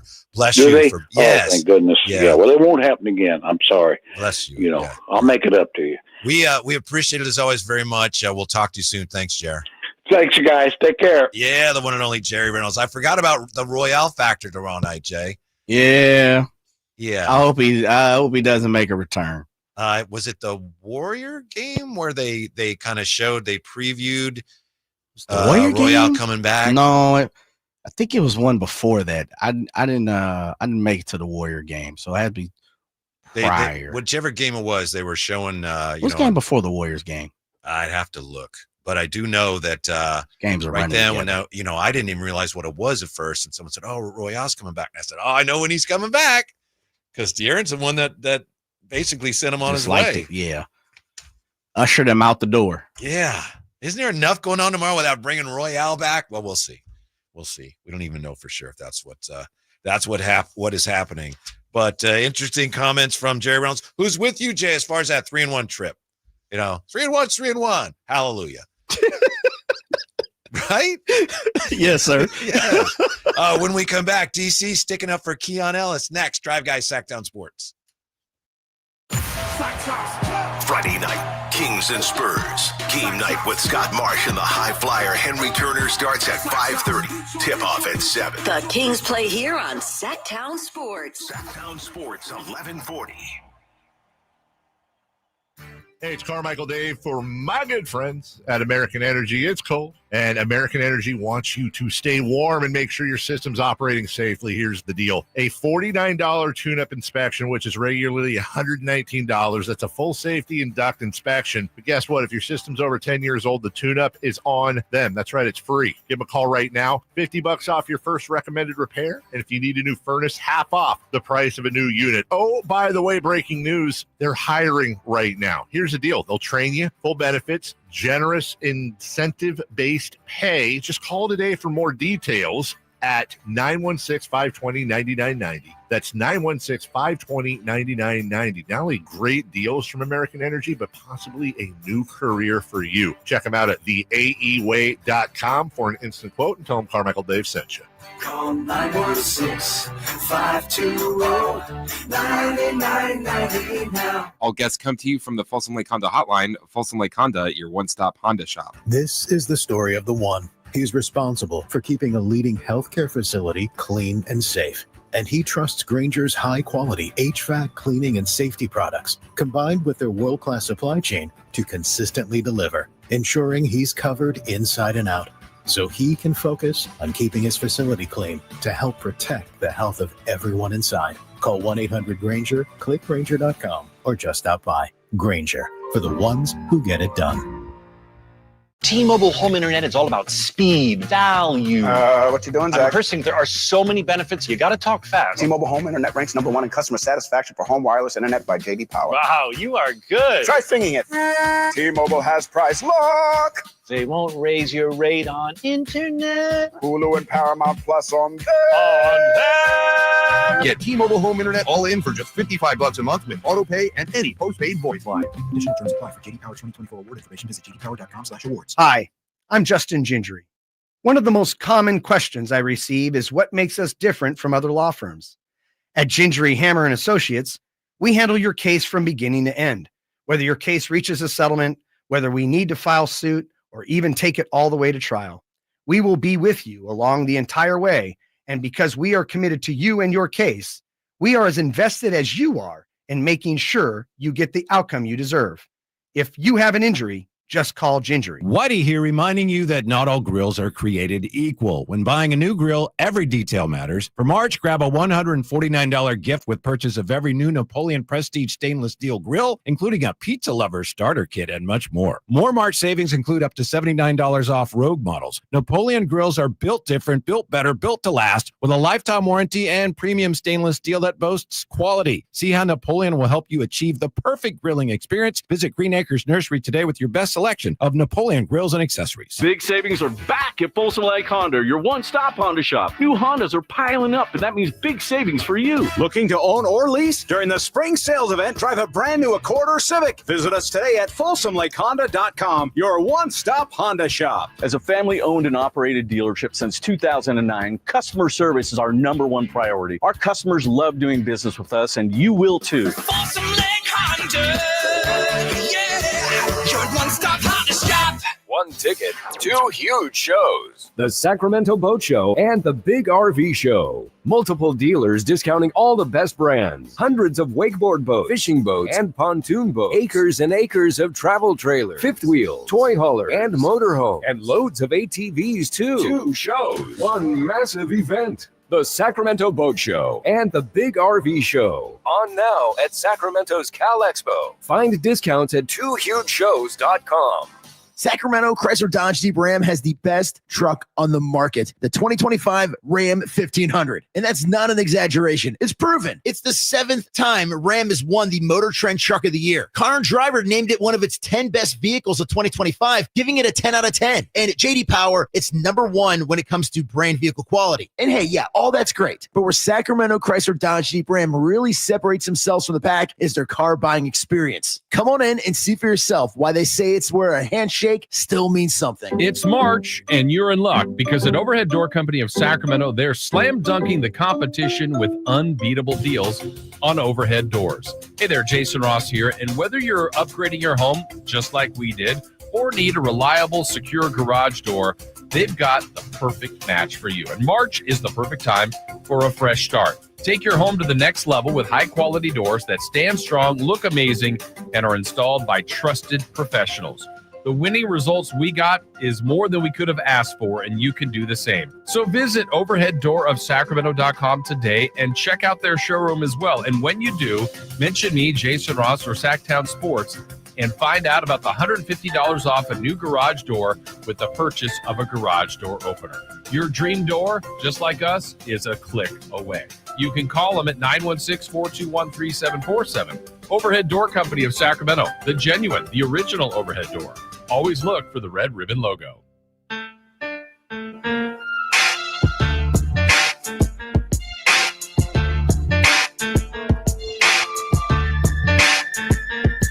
Your afternoon home for Kings talk and so much more. The Drive Guys on Sacktown Sports. Thanks to Jerry Reynolds for joining us. Interesting comments here, as always, in the chateau. Gavin, who's having a day in the chateau today, Jay. Okay. Gavin Shouts says, out to Gavin. Royale coming from Mr. Fox, just staring at him when he shoots free throws. Right behind the rim? Yeah. Right behind the post, just sneaking around. I could see that. Yeah. Because that's the reason Royale went away, is because De'Aaron, remember when they showed him the picture? He's like, what the heck is that? Yeah. Yeah. Let's see. You think De'Aaron really was the nail in the hammer? I mean, the hammer on the nail? Yeah, I think it was trending that way, but I think that at that point, once your best player says, what is that? Had to, it's like, okay. Got to cut them. Yeah. They got to bring, as Drapes has said, though, they got a ton of merch down there, so they got to get that merch off. Steven Torres says, Jerry's just the best. Always love when you guys have him on. Is he on a set schedule every week or just when you guys can get him? Jay, what's the schedule with Jerry? Normally it's Thursday or Friday. It just kind of depends on game, but more or less it's Thursday or Friday, one of the two. So just pay attention. More times than not, it's 3 or 4 o'clock. I know that's a decent sized window. You know, the window's cracked open, but it's normally Thursday, Friday, 3 or 4 p.m. Yeah. And it's always great when we have him on right after a game, but, you know, he's got a schedule too. So, yeah, he does. Yeah. You know, he's got a mean walk game. He does. He's got to walk at least twice a day. So hence why we normally goes on that walk about 1, 2 o'clock. And then 3 or 4, depending on who we have on and, you know, what day it is, who the Kings are playing. If Whitey feels like the breeze is too high outside or not, then we'll have Jerry, but it's normally every single week, Thursday and or Friday. That is absolutely stunning what he told us today, that he actually found himself enjoying the Lakers. Yeah. I've never heard Jerry say anything like that. I was speechless for a moment. I mean, bless him for Caught being you by honest. surprise? It's like, yes. Is anything real in the world anymore? I'm trying to tell you. Yeah. Lakers? Mm-hmm. Nah. Mm-hmm. Yellovision Richardson, if they bring Royale back when we play Fox, is that going to be messy? Could that set Fox off, maybe go for 30 on the Kings? If Fox goes for 30, it ain't going to be because of Royale. No. Yeah, it's because of that defense. Mm-hmm. It's because the people across from them. Yeah, and it's also because teams do this. If you remember way back when Philly came in here with Webb and his first trip back, it's like a team building exercise. When a guy goes back to his old team, his teammates rally around him. They want him to show out. Yeah. So there's a good chance there's going to be a concerted effort by the Spurs tomorrow night to help De'Aaron shine. Man, doesn't mean they will, but they will be trying to do that. They're going to try to hold him up higher. Yeah. Okay, I got you. Put him on a pedestal a little bit. Mm-hmm. The Kings just got to match that intensity. I'd love for the team to come out the way they did against Denver. And, of course, at the end, close it down. But come out with that type of aggressiveness. Come out with that type of passion. Come out with that type of edge, that type of attitude.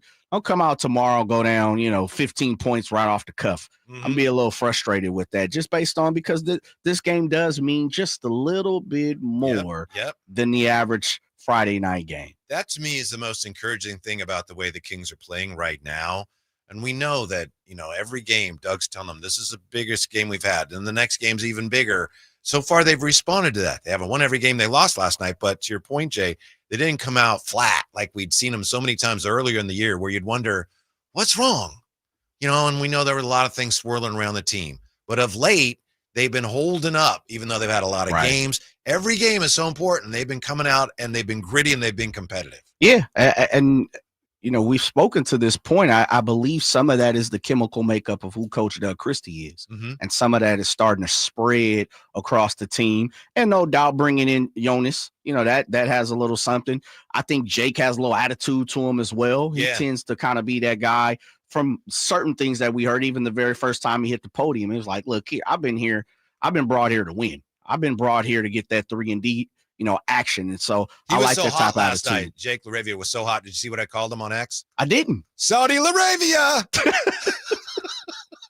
He was hotter than okay. I see where you going. Saudi LaRavia. I see where you going. Some people liked it, and other people said, "Oh my." So yeah, just because it's the Middle East, people, right? I like that. I like that. I like that. You should use that. Matter of fact, next game you jump in the press conference and he's here. So Saudi Arabia, let me see what he does. I should have asked Jerry because the master of Kings nicknames. Sure. But I bet you he would have given me a thumbs down on that one. No. Saudi Arabia. You don't know that. You don't know that. Last night, we know that fouling three-point shooters was a problem for the Kings. Per usual. Glad we got to talk to Jerry about that. As he pointed out, it's just really hard now. You have to try to do it, but it's difficult. So after the game, somebody was asking Doug about that. I'm not sure which reporter was. I apologize. And it was interesting because at first Doug said, what about it? Like the three-point fouling on the three-point shooters. Doug said, what about it? And someone said, well, do you have to close out different? Because the reason Doug was a little standoffish, he's defending his guys. He didn't want to be critical of his guys. Then he said, I got to look at the film. And he said, it's difficult. There's different ways to do it. There's different ways I did it. But when you're doing it, you just have to, it's different each time you're doing it. It's not one way you do it every time. He also said, I'm not sure all of those were fouls. But then he said, to me, the most interesting part of it, he said, look, I'm not going to criticize Keon for his defense. He said, you're not going to hear me criticizing Keon for the way he plays defense. And it's just interesting how far Keon has come this year. Right. We know that Mike felt that Keon needed some reminding sometimes of his place. I think that's fair to say. Mm-hmm. Yeah.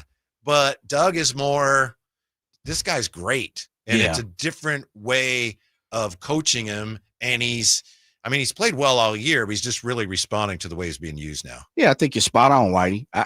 If I'm taking a step back and looking at it, and I'm taking out the common sense ways of how Coach Brown coached Keon and the way Coach Christie is doing it, I just think it's the style of who each personality is. Coach Brown, albeit is considered a player's coach. I think Doug, being a player and now turning into a coach, understands that sometimes, and this is, I utilize the metaphor as a parent.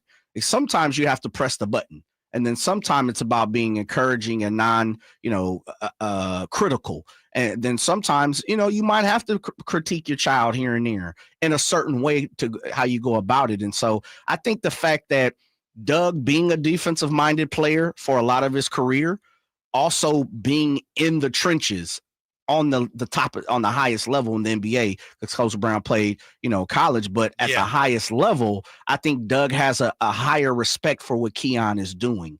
And knowing that he's trying to be a black belt, he's trying to master that defensive side compared to play both sides. And so I think Coach Brown was looking at it in the standpoint of, this is what I need you to do. Where Coach Christie is saying, I see what you're doing, young fella.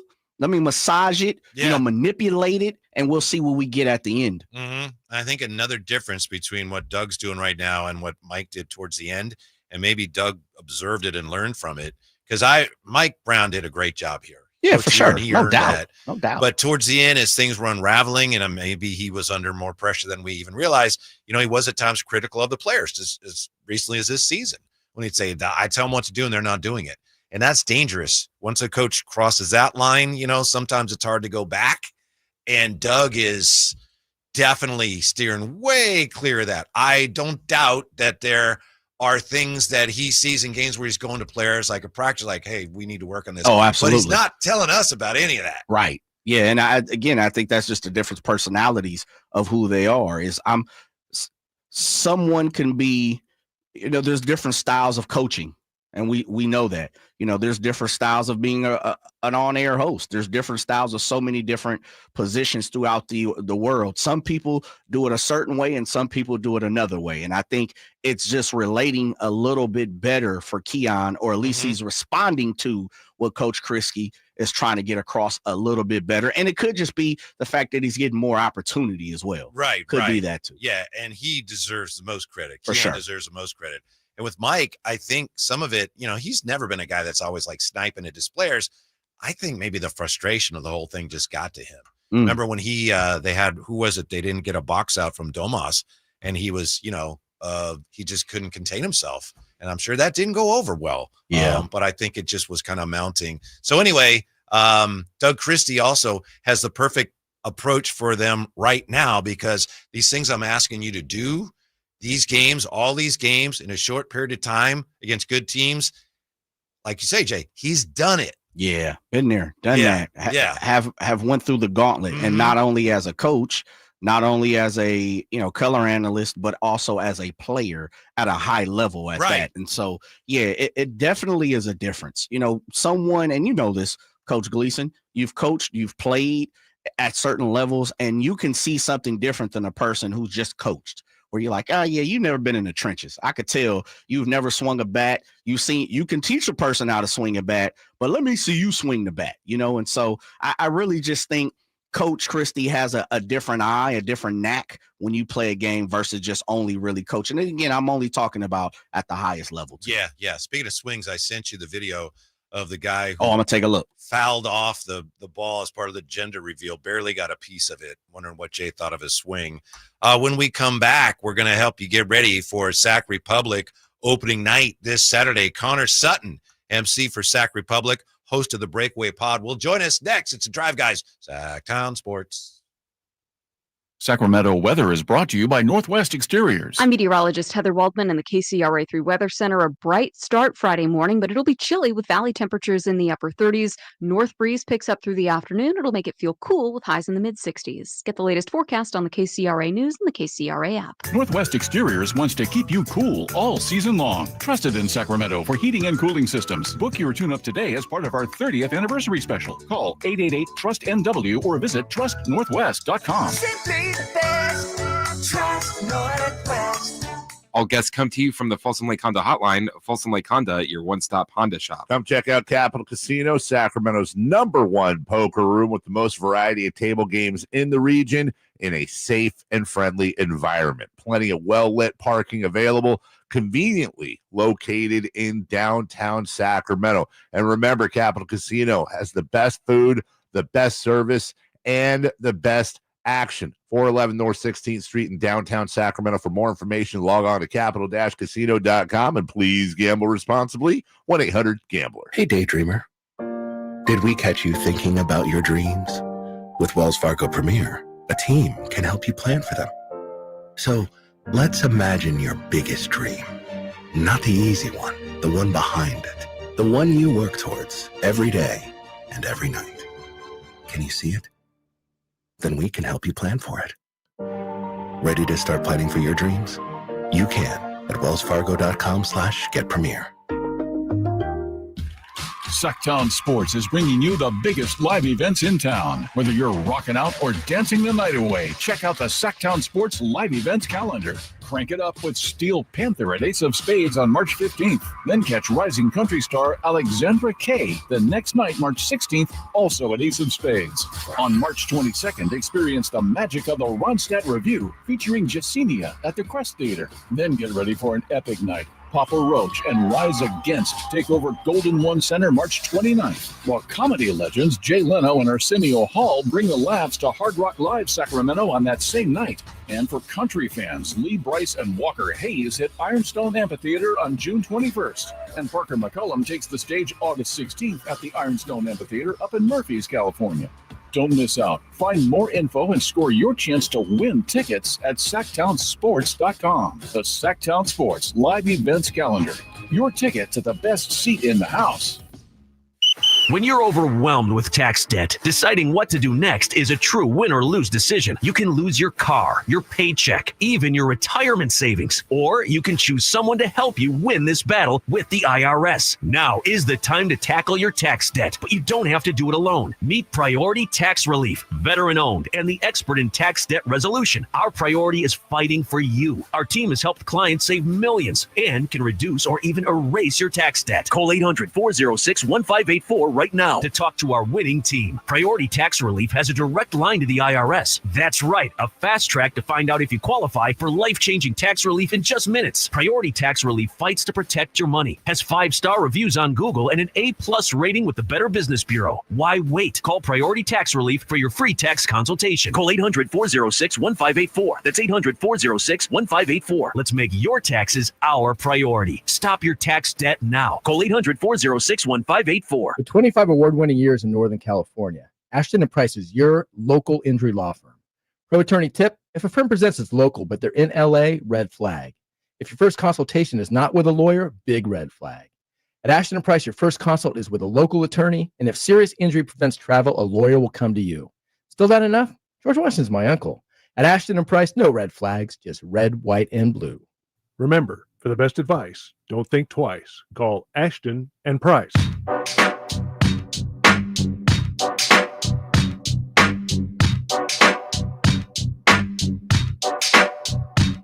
Drive Guys, live and local, every afternoon, Monday through Friday on Sacktown Sports.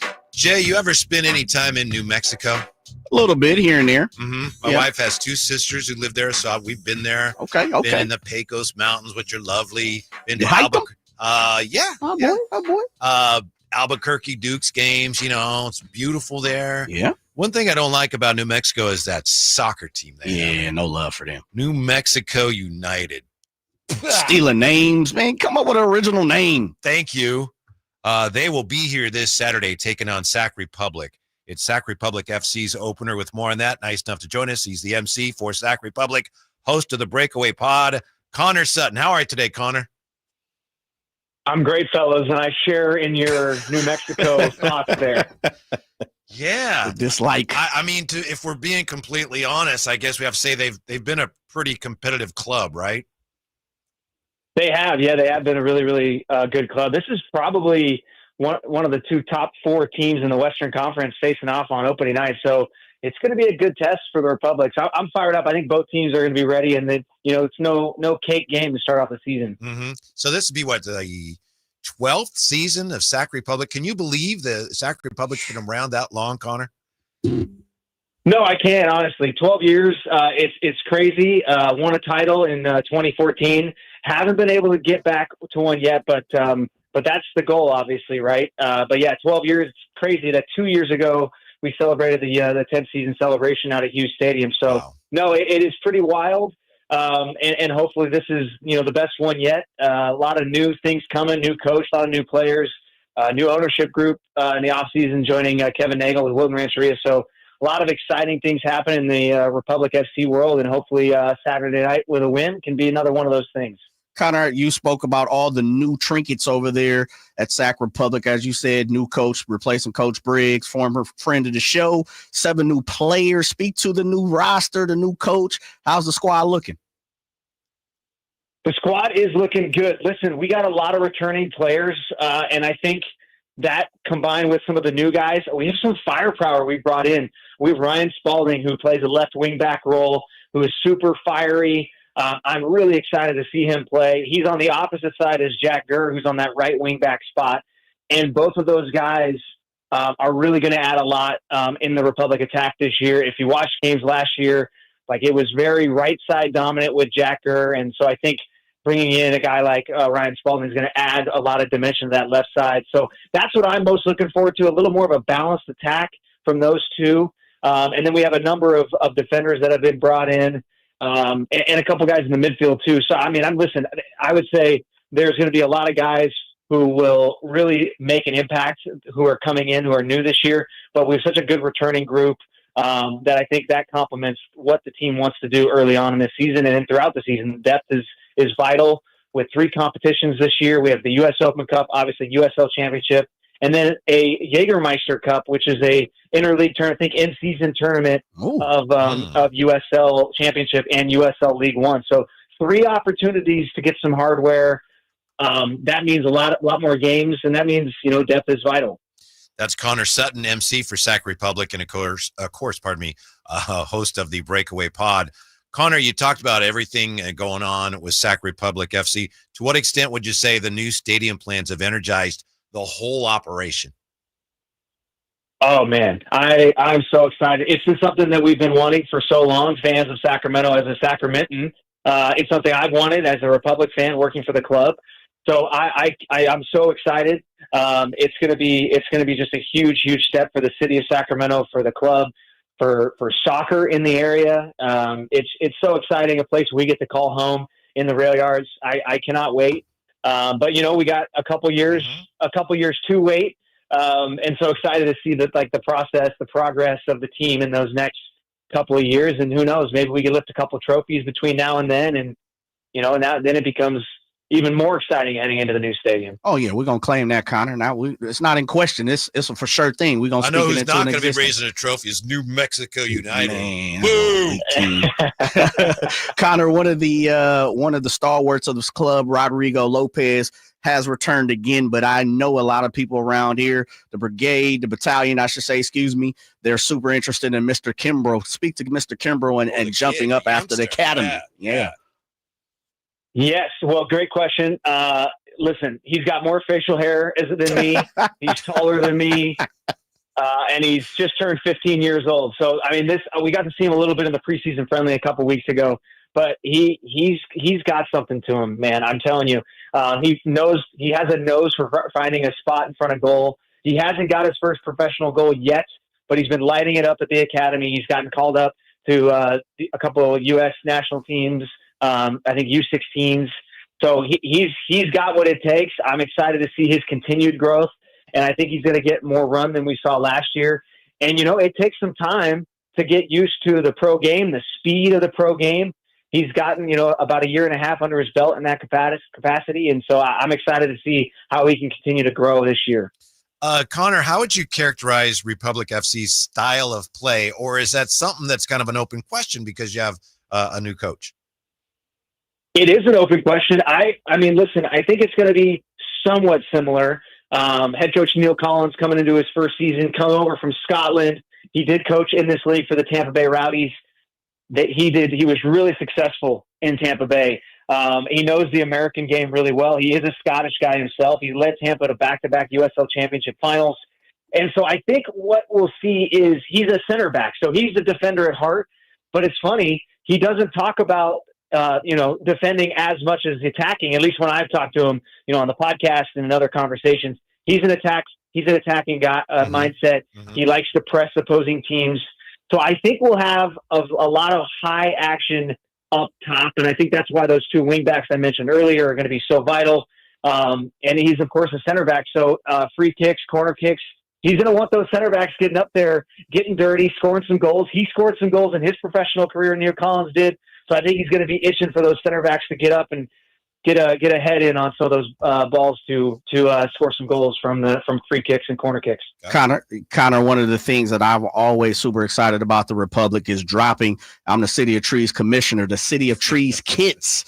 A couple of years ago, of course, them things were flying off the shelf. Can you reveal any secret, anything going on, a little source? Can I say sources tell me maybe a new City of Trees kit coming out this year? I don't know about a new City of Trees kit. We do have a new City of Trees collection, though. It's kind of continued, right? Okay. We've had it for a little bit. Yep. We had the kit a couple years back.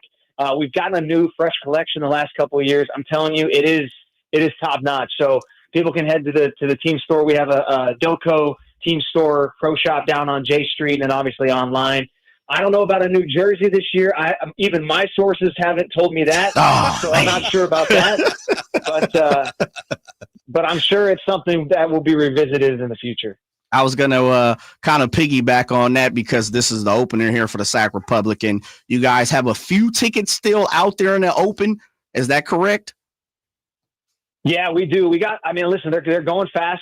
Obviously, the weather on Saturday night is supposed to be sunny and beautiful, which is going to help for sure. So I would say that those tickets, those are going to go fast. So if you do want to come out, get out there early, and you're going to want to get your tickets pretty soon. So this was the setup. With that being said, is Drive Guys, we had a quick opportunity to get out there one of the last games last year. We missed Whitey because he had some family situations. We need a Drive Guys like Spurn kit or something. We gotta come out for a Drive Guys night or something. Yeah. Connor, we're putting it in the air, man. We're claiming it. Let me know when you guys want to come out. We'll make it happen. We will make it happen. We would love to have you. Appreciate that very much. Yeah, he's the MC for Sac Republic and host of the Breakaway Pod, Connor Sutton. Thank you, Connor. Happy New Year for Sac Republic. We appreciate it. Enjoy the game, and we'll talk to you soon. Thank you, guys. Appreciate it. Mm-hmm. Jay's always got an eye out for some gear here, some gear there. And, yeah, that's the home opener Saturday. So against New Mexico United. Big weekend, Jay, because you got, of course, tomorrow night with Darren Fox. You got the home opener Saturday. Big time, you got right? the Clippers game Sunday, right, which is not here, but and then back here Monday. And then pretty soon the A's will be here. My goodness. It's a lot going on. Yeah. State championships. Got to give some love to some of the local hoop squads, high school. They're intertwined into that. G1C's got Mary J. Blige jumping off Saturday. That's right. Yeah, man. Boss man D-Lo down at Ace of Spades this week. Sacramento City of Trees turn up, man. We going crazy this weekend. Sac is lit. It is. It pretty much. Where you going? Where you going this week? We got it will be lit in Sacramento. Absolutely. I don't know where we're going. We got lots of family. We got the little guy coming in this weekend. K&Co. That's right. Is this the opportunity to work on the left hand? Oh yeah. Okay. Always. Beautiful. Always. Beautiful. He doesn't even have a bat or a glove yet. He's not a year old yet, but I got to jump on that. Oh, no glove. You got time. I'm a bad grandfather. What? Don't ever say that. You don't have a glove or a bat? What's wrong with me? No. Loving the shirt, by the way. Oh, thank today. you. I gave you some love on that in between. If you haven't had the opportunity, log on to appreciate that YouTube or Sac Sports 1140. Hit the watch and that's a throwback. Yeah, that's definitely that's retro. When we come back for Kings fans now, forget last night. Time to focus on tomorrow night, and we will do that next on Sacktown Sports. This is the story of the one. As a quality technician in a food processing center, she knows that making the right call is the best way to avoid a recall. That's why she trusts Grainger's world-class supply chain to deliver the high-quality supplies she needs to help keep her production line her equipment, and her customers happy and healthy. Call 1-800-GRANGER, click Grainger.com, or just stop by. Grainger, for the ones who get it done. Yeah, I mentioned we got our grandsons visiting this weekend, and I like to show people pictures of our grandson and videos, even if they don't want to see them. And it's kind of annoying, I think, but I even do that with our new garage door. Hey, you want to see a picture? Oh, yeah, what's it up? It's my new garage door from National Garage Door, because we're so proud, and because I'm so proud to recommend National Garage Door. Whether you're looking to repair an existing door or get a brand new one installed, you need National Garage Door. Family owned and operated. They've been around since 1974. Service is their number one priority. National Garage Door, as you probably know by now, they're the region's BSE, broken spring experts. Number one cause of garage door problems, a broken spring. They're the broken spring experts. The styles, prices, and quality of the new doors, it's very surprising what's available now. Our garage door was starting to sound bad, just hard to listen to. I thought that's probably not right.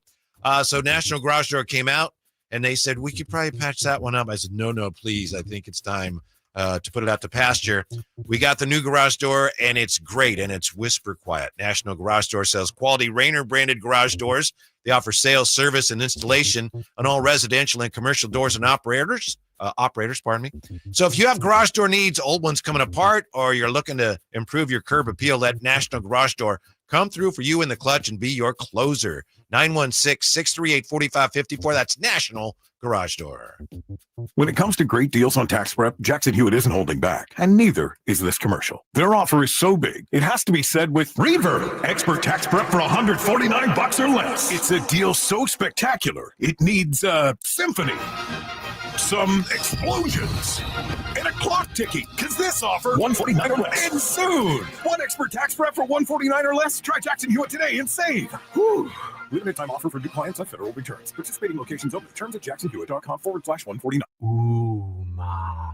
What was that? That is business phone bliss with the Ooma Cloud Phone System. It handles all our voice, video, and messaging needs. You sound very calm. I am. Ooma has everything I need to run my business more efficiently, like virtual receptionist, call routing, and video conferencing. And it starts at just $19.95 per month per user, plus taxes and fees. Ooma. Nice. Find your business comm at ooma.com/radio. One ticket, two huge shows. The Sacramento Boat Show and the Big RV Show. Multiple dealers discounting all the best brands. Hundreds of wakeboard boats, fishing boats, and pontoon boats. Acres and acres of travel trailers. Fifth wheel, toy hauler, and motorhome, and loads of ATVs too. Two shows, one massive event. The Sacramento Boat Show and the Big RV Show. On now at Sacramento's Cal Expo. Find discounts at twohugeshows.com.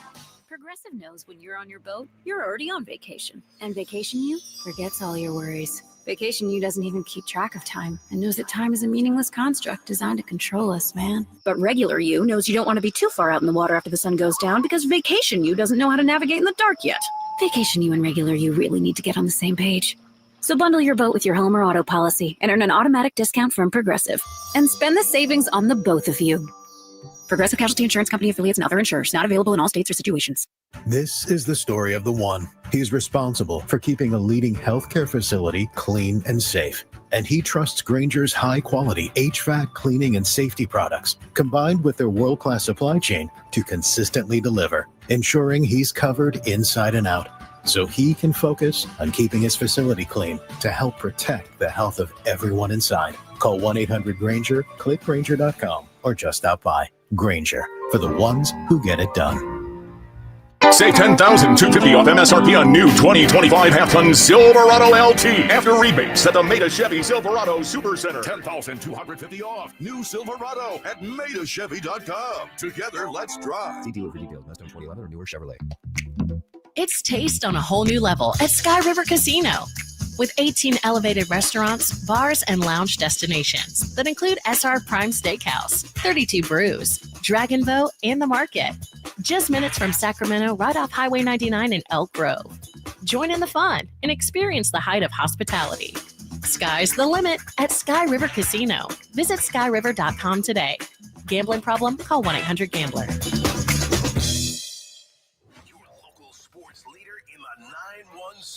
KHD1 Sacramento, KYMX HD3 Sacramento. From the Power Business Technology Toshiba Studios, Sacktown Sports 1140.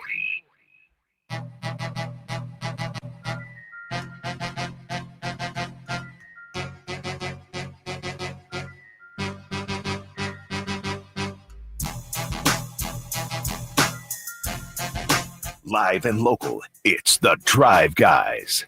Watch the show on youtube.com/Sacktown Sports 1140. Or listen on the Sacktown Sports app. I want to thank you today for being with us, and I want to thank you, Jay, and old friends returning in the chateau, like Rockin' New Era 84. What's up? Because as you remember, Jay, when the show started, for what it's worth, maybe some fans shared my feelings. I was feeling a little discouraged by that loss because the Kings were so close to going 4-0. But after thinking about it, talking about it, looking ahead, talking to the great Jerry Reynolds, I'm feeling a lot better. And yeah, that was a tough loss. But now onward. We got another game tomorrow, and then a big game on Saturday, and a big game on Monday. So I'm looking forward, and I'm still encouraged by the way this team continues to come together and play with grit and determination. Yeah, I understand where you're going. It's what have you done for me lately? You react to the things that have just happened, and that was last night's game, and it's okay. That's why we're here for you, Mr. Gleason. Mm-hmm. We're here to spread positivity throughout the King's Kingdom. Come on, jump on board. We got your back. Yeah. When you're feeling blue, we make sure that we turn it to white. You know? I appreciate that. It's like you're playing baseball. That game last night was like guy throws a fastball middle in, and you know you can turn on it and you foul it off, right? And then you end up, popping out or something. Yeah. Well, you just got to move on to the next at some point. You can't just dwell on it. Yeah, absolutely. You got time. Yeah. As they always say, long as you are still playing, you still in the game, you have time. And that's what the Kings have. They have 21 more games. They're right where they need to be as of right now. If you asked me 3 months ago, I said, oh man, this is a struggle. But after so much change and so many things that have not been concrete, they're exactly where they need to be. And they have everything in front of them. A game and a half away from entering the 6th spot. You got everything. You are exactly where you need to be. Mm-hmm. Let's just hope Malik is back because must win tomorrow, especially for tomorrow. Yeah, and then that Clippers game and the Warriors game, they're huge, but obviously one at a time. As for tomorrow night, the return of De'Aaron Fox, maybe the return of Royale. I don't know. I'd forgotten all about that. Jay reminded me. Maybe he's back, but we know De'Aaron Fox is back, and here's what De'Aaron Fox had to say to reporters in San Antonio about his potential return to Sacramento. Or a Sacramento question, what did you like about living there? What were some of your favorite things about that? I loved it, man. One, the weather is definitely a lot better than people give it, but like me growing up in Texas, I'm used to 90 degrees feeling like 120, and out there like 115 to me was nothing. So, and then just great people. Like for when did we get a soccer team or the AAA? I think the AAA baseball team was there, but for the most part, like you were the only major sports team in the city for a while. So everybody, bled purple. So it was always great just going to the grocery store, going out to a restaurant. And a lot of people truly didn't want to bother you, but for me, at the end of the day, if you ask for a picture or something, then that's totally fine if you want me to sign something. But everybody there was extremely kind and extremely grateful. And then when we started winning, then it was like the beam everywhere. So like you really felt it around the city. So it was definitely a great place for me to be for as long as I was. And I really appreciate my time there. Do you feel like people there understood why they traded you? Or I don't know. That's not my problem. But as I said, for the people that still support me, I love it. And for the people who don't and want to boo, we don't care about bitter people. Now, he said some really nice things there about Sacramento. He said, let's see here. People there, extremely kind. And it's interesting that he talked about we, because he's still got a lot of Sacramento in him. So you want to boom tomorrow, boom, whatever. I won't boo him. I wouldn't boo him. But I like Jerry Reynolds' approach. And this is what I've been trying to say, for what it's worth. Tribute video, great. Oh, those great times. Game starts, we're going to beat you. We don't really care that you were here or what you did before. Once the game starts, we don't care. We're going to beat you. Then after the game, hey, how are you? What's going on? Yeah. But I know it's going to be a lot of A lot of angst tomorrow. People are going to have a lot of things, a lot of the frustrations that Kings fans have had for many years. Some of them that may have nothing to do with De'Aaron Fox will probably be expressed by fans in the form of lusty booing tomorrow night. Man, you saying some Sacramento Kings fans need to go see a therapist? Is that what I just read? I mean, that's what I just heard. Is our therapy, isn't it? Okay, well, I'm just triple checking to make sure. Make sure if some of us need to hit the couch or not about our squad. Sure. Okay. That's part of being a fan. Yeah, that's true. Fanatic. That is true. Mm-hmm. I also heard the legendary Jerry Reynolds say amongst that conversation is a fan how you want to fan. Yeah. And so I think that's what we're going to see tomorrow. Sure. We're going to see some fans fan how they want to fan. As Jerry's put it, they spent their hard-earned money to do so. I truly believe, and I've been trying to ask people around here. I've been talking to people, who have reached out to me and want to know how I feel about it. And, oh, Jay, you're going to be at the game and all these different great things, that conversational pieces about the Spurs and De'Aaron coming back. What is the percentage, Whitey? Is it a 60-40, 70-30, 30-70, Bulls compared to cheers or jeers? Where do you think this thing is going to fall tomorrow as we inch closer? 65-35, 65 being not boo, but those 35 that are booing are going to be loud. The boss man says something like that. He said 51-49 more cheers on the 51%, but those 49 are going to sound like a 70%. Yes. I think so. Right now, I'm going 60-40. I think there will be more cheers than boos. I do think there will be a few sporadic, or I should say, select fews throughout the crowd when he touches the ball here and there. Mm-hmm. And then I think once we settle in, and this, you're a gamer, you've been around the game of basketball for many moons. Once the game settles in, I think that'll kind of all go by the wayside, unless it's close at the end, a couple of game winning type shots down the stretch. You might start to hear a little more booing as he touched the ball. But I think once the game is settled in, we'll kind of forget about it. Once they slap the tribute video up there, I don't think you'll see any boos for the tribute video. And if so, it'll be very minimal. If in the unlikely event there's any sort of friction on the court, I'm not expecting any, but if there is, let's just somebody runs into De'Aaron or something, there's any sort of, milling around or ill will, the place is going to erupt. Jay. Yeah. The roof will come off. Literally, the roof the door, come off. The hanger doors are coming up with. Yeah. I got you. Yeah. They will swing open if that happens. 339-1140, 1-800-920-1140. It is time for Check It. He's back. TC. What's up, TC? Mic check. Yes. Yes, sir. Yes, sir. Whitey J. Good looking, man. Hey, tomorrow finna be lights out. Finna be lights out, man. I mean, I'm frustrated a little bit about the game last night. Yeah. I feel like the ball should have been moving with everybody clicking like that. But hey, we got to take that on the chin and get better. Tomorrow's game is more important than my Clippers game. Also, as far as seeding moving forward, tomorrow's game is gonna be lit, man. Hey, that's gonna be lit. You gonna fan how you gonna fan? How you said it, Whitey? It's gonna be mixed emotions. Everybody, feel some type of way. You got the people that's like, I still love you. So everybody gonna fan how they gonna fan.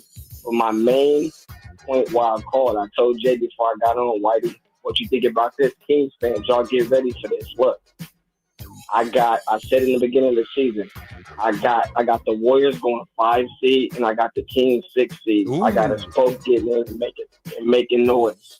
How y'all think about that? I like that. All right. Thank you, TC. Yeah, appreciate it. TC's either, I don't know if he's at work or he's not feeling well. Yeah. It was fine. Fine job, but the energy level little down. I hope he's okay. Yeah, TC might got the sniffles. Yeah. Maybe that's it. It's going around right now. Yeah, maybe he took the day off and he's just resting or something in the hammock. Yeah, or he's like at the dentist's office. It's like, let me get my call in real quick. Crouch over in the corner. So he's at the Chase Center is what you're telling me. Yeah, okay. Dental office. All right. Yeah. And what do you think, Jay? Let's just say that happens. Warriors 5, Kings 6, and who's falling out?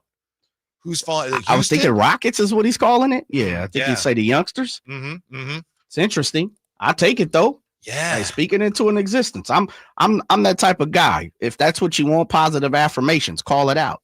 Think that. Oh, if the Kings finish 6th, they'd have to go on a run here. They'd have to go on a phenomenal run. I'm not saying they can't do that. I'm saying if they do that, we're going to be celebrating a lot come around on here. now. Just first of all, hand coach Christie the job. Yes. Second of all, behind that, we need to uplift some of these newcomers to the squad. JV, Jake LaRavia, and I know his contract is going to be a little difficult to deal with. He might be get a little more on the open market, but maybe he might fall in love with Sac.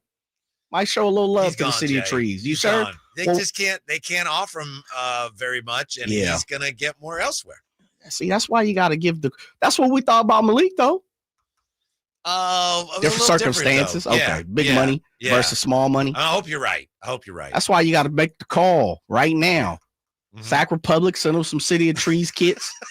A's, like the beam form. Give them the marketing rights to the whole Saudi Arabia thing. I like it. All right, when we come back, we have some very interesting Kings and Fox numbers since the trade deadline. These are fascinating. We have them for you next on Sacktown Sports. Progressive knows when you're on your boat, you're already on vacation. And Vacation You forgets all your worries. Vacation You doesn't even keep track of time and knows that time is a meaningless construct designed to control us, man. But Regular You knows you don't want to be too far out in the water after the sun goes down because Vacation You doesn't know how to navigate in the dark yet. Vacation You and Regular You really need to get on the same page. So bundle your boat with your home or auto policy and earn an automatic discount from Progressive. And spend the savings on the both of you. Progressive Casualty Insurance Company affiliates and other insurers. Not available in all states or situations. Huge news. Right now at Wendy's, you can get a Son of Baconator for just $3. I don't think you understand this situation. The Son of Baconator is only $3 for a limited time. Smoked bacon, rich melted cheese. That Son of Baconator is only $3. Thank you to whoever wished upon that star. For bacon that just won't quit, gotta be Wendy's. U.S. price and participation may vary. Prices may be higher in Alaska and Hawaii, not valid on a combo or on third-party delivery platforms. Huge news. Right now at Wendy's, you can get a Son of Baconator for just $3. I don't think you understand this situation. The Son of Baconator is only $3 for a limited time. Smoked bacon, rich melted cheese. That Son of Baconator is only $3. Thank you to whoever wished upon that star. For bacon that just won't quit, gotta be Wendy's. U.S. price and participation may vary. Prices may be higher in Alaska and Hawaii, not valid on a combo or on third-party delivery platforms. T-Mobile home internet is all about speed, value. What you doing, Zach? I'm rehearsing. There are so many benefits. You got to talk fast. T-Mobile home internet ranks #1 in customer satisfaction for home wireless internet by J.D. Power. Wow, you are good. Try singing it. T-Mobile has price lock. They won't raise your rate on internet. Hulu and Paramount Plus on them. Get T-Mobile home internet all in for just $55 a month with auto pay and any postpaid voice line. Additional terms apply for JD Power 2024 award information. Visit jdpower.com/awards. Meanwhile at Xfinity. Okay, huddle up. Do you realize how many fans stream basketball? It's madness. But real fans stream with Xfinity Internet. Totally. We've engineered the fastest connection. With reduced buffering and low lag. 'Cause making streaming better is what we do! Yeah!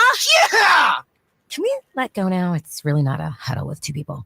Switch to Xfinity Internet and stream live sports from the best seat in the house. Bring on the good stuff. Restrictions apply. Not available in all areas. Actual speed vary. Not guaranteed.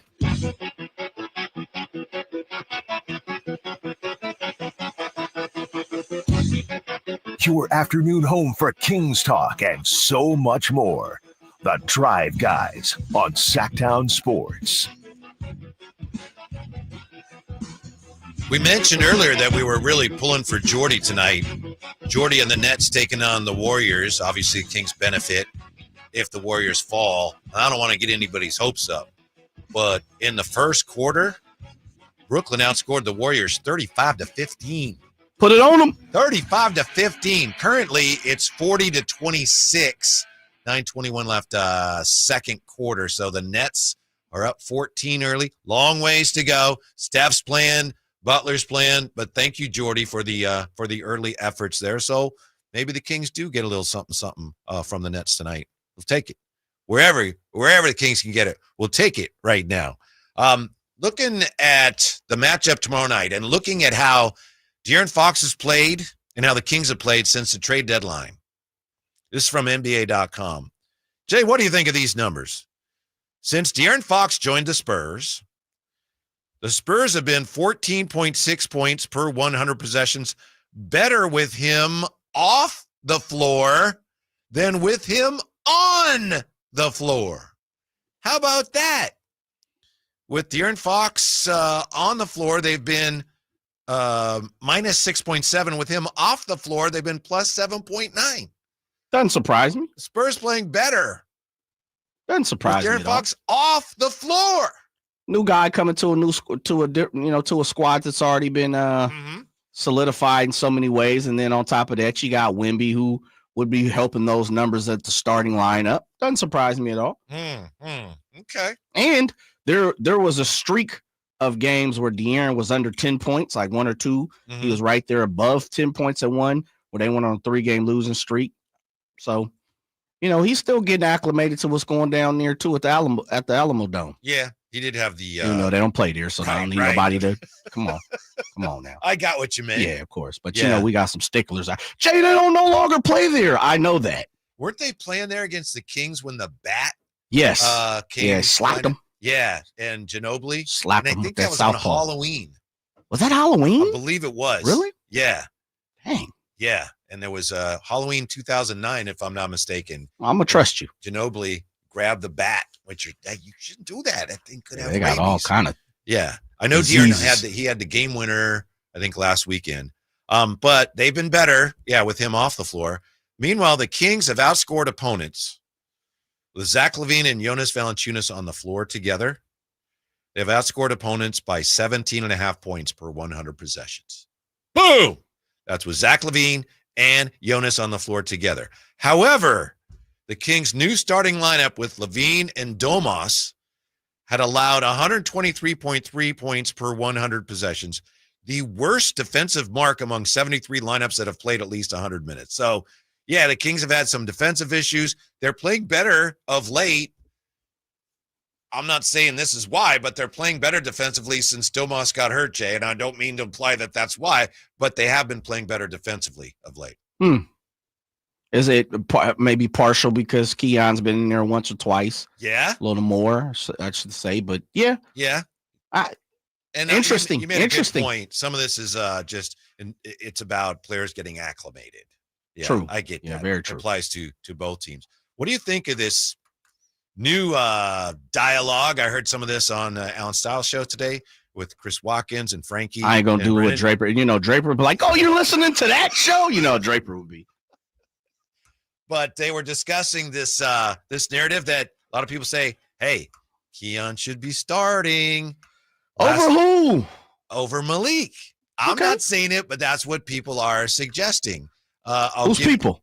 Fans. Okay.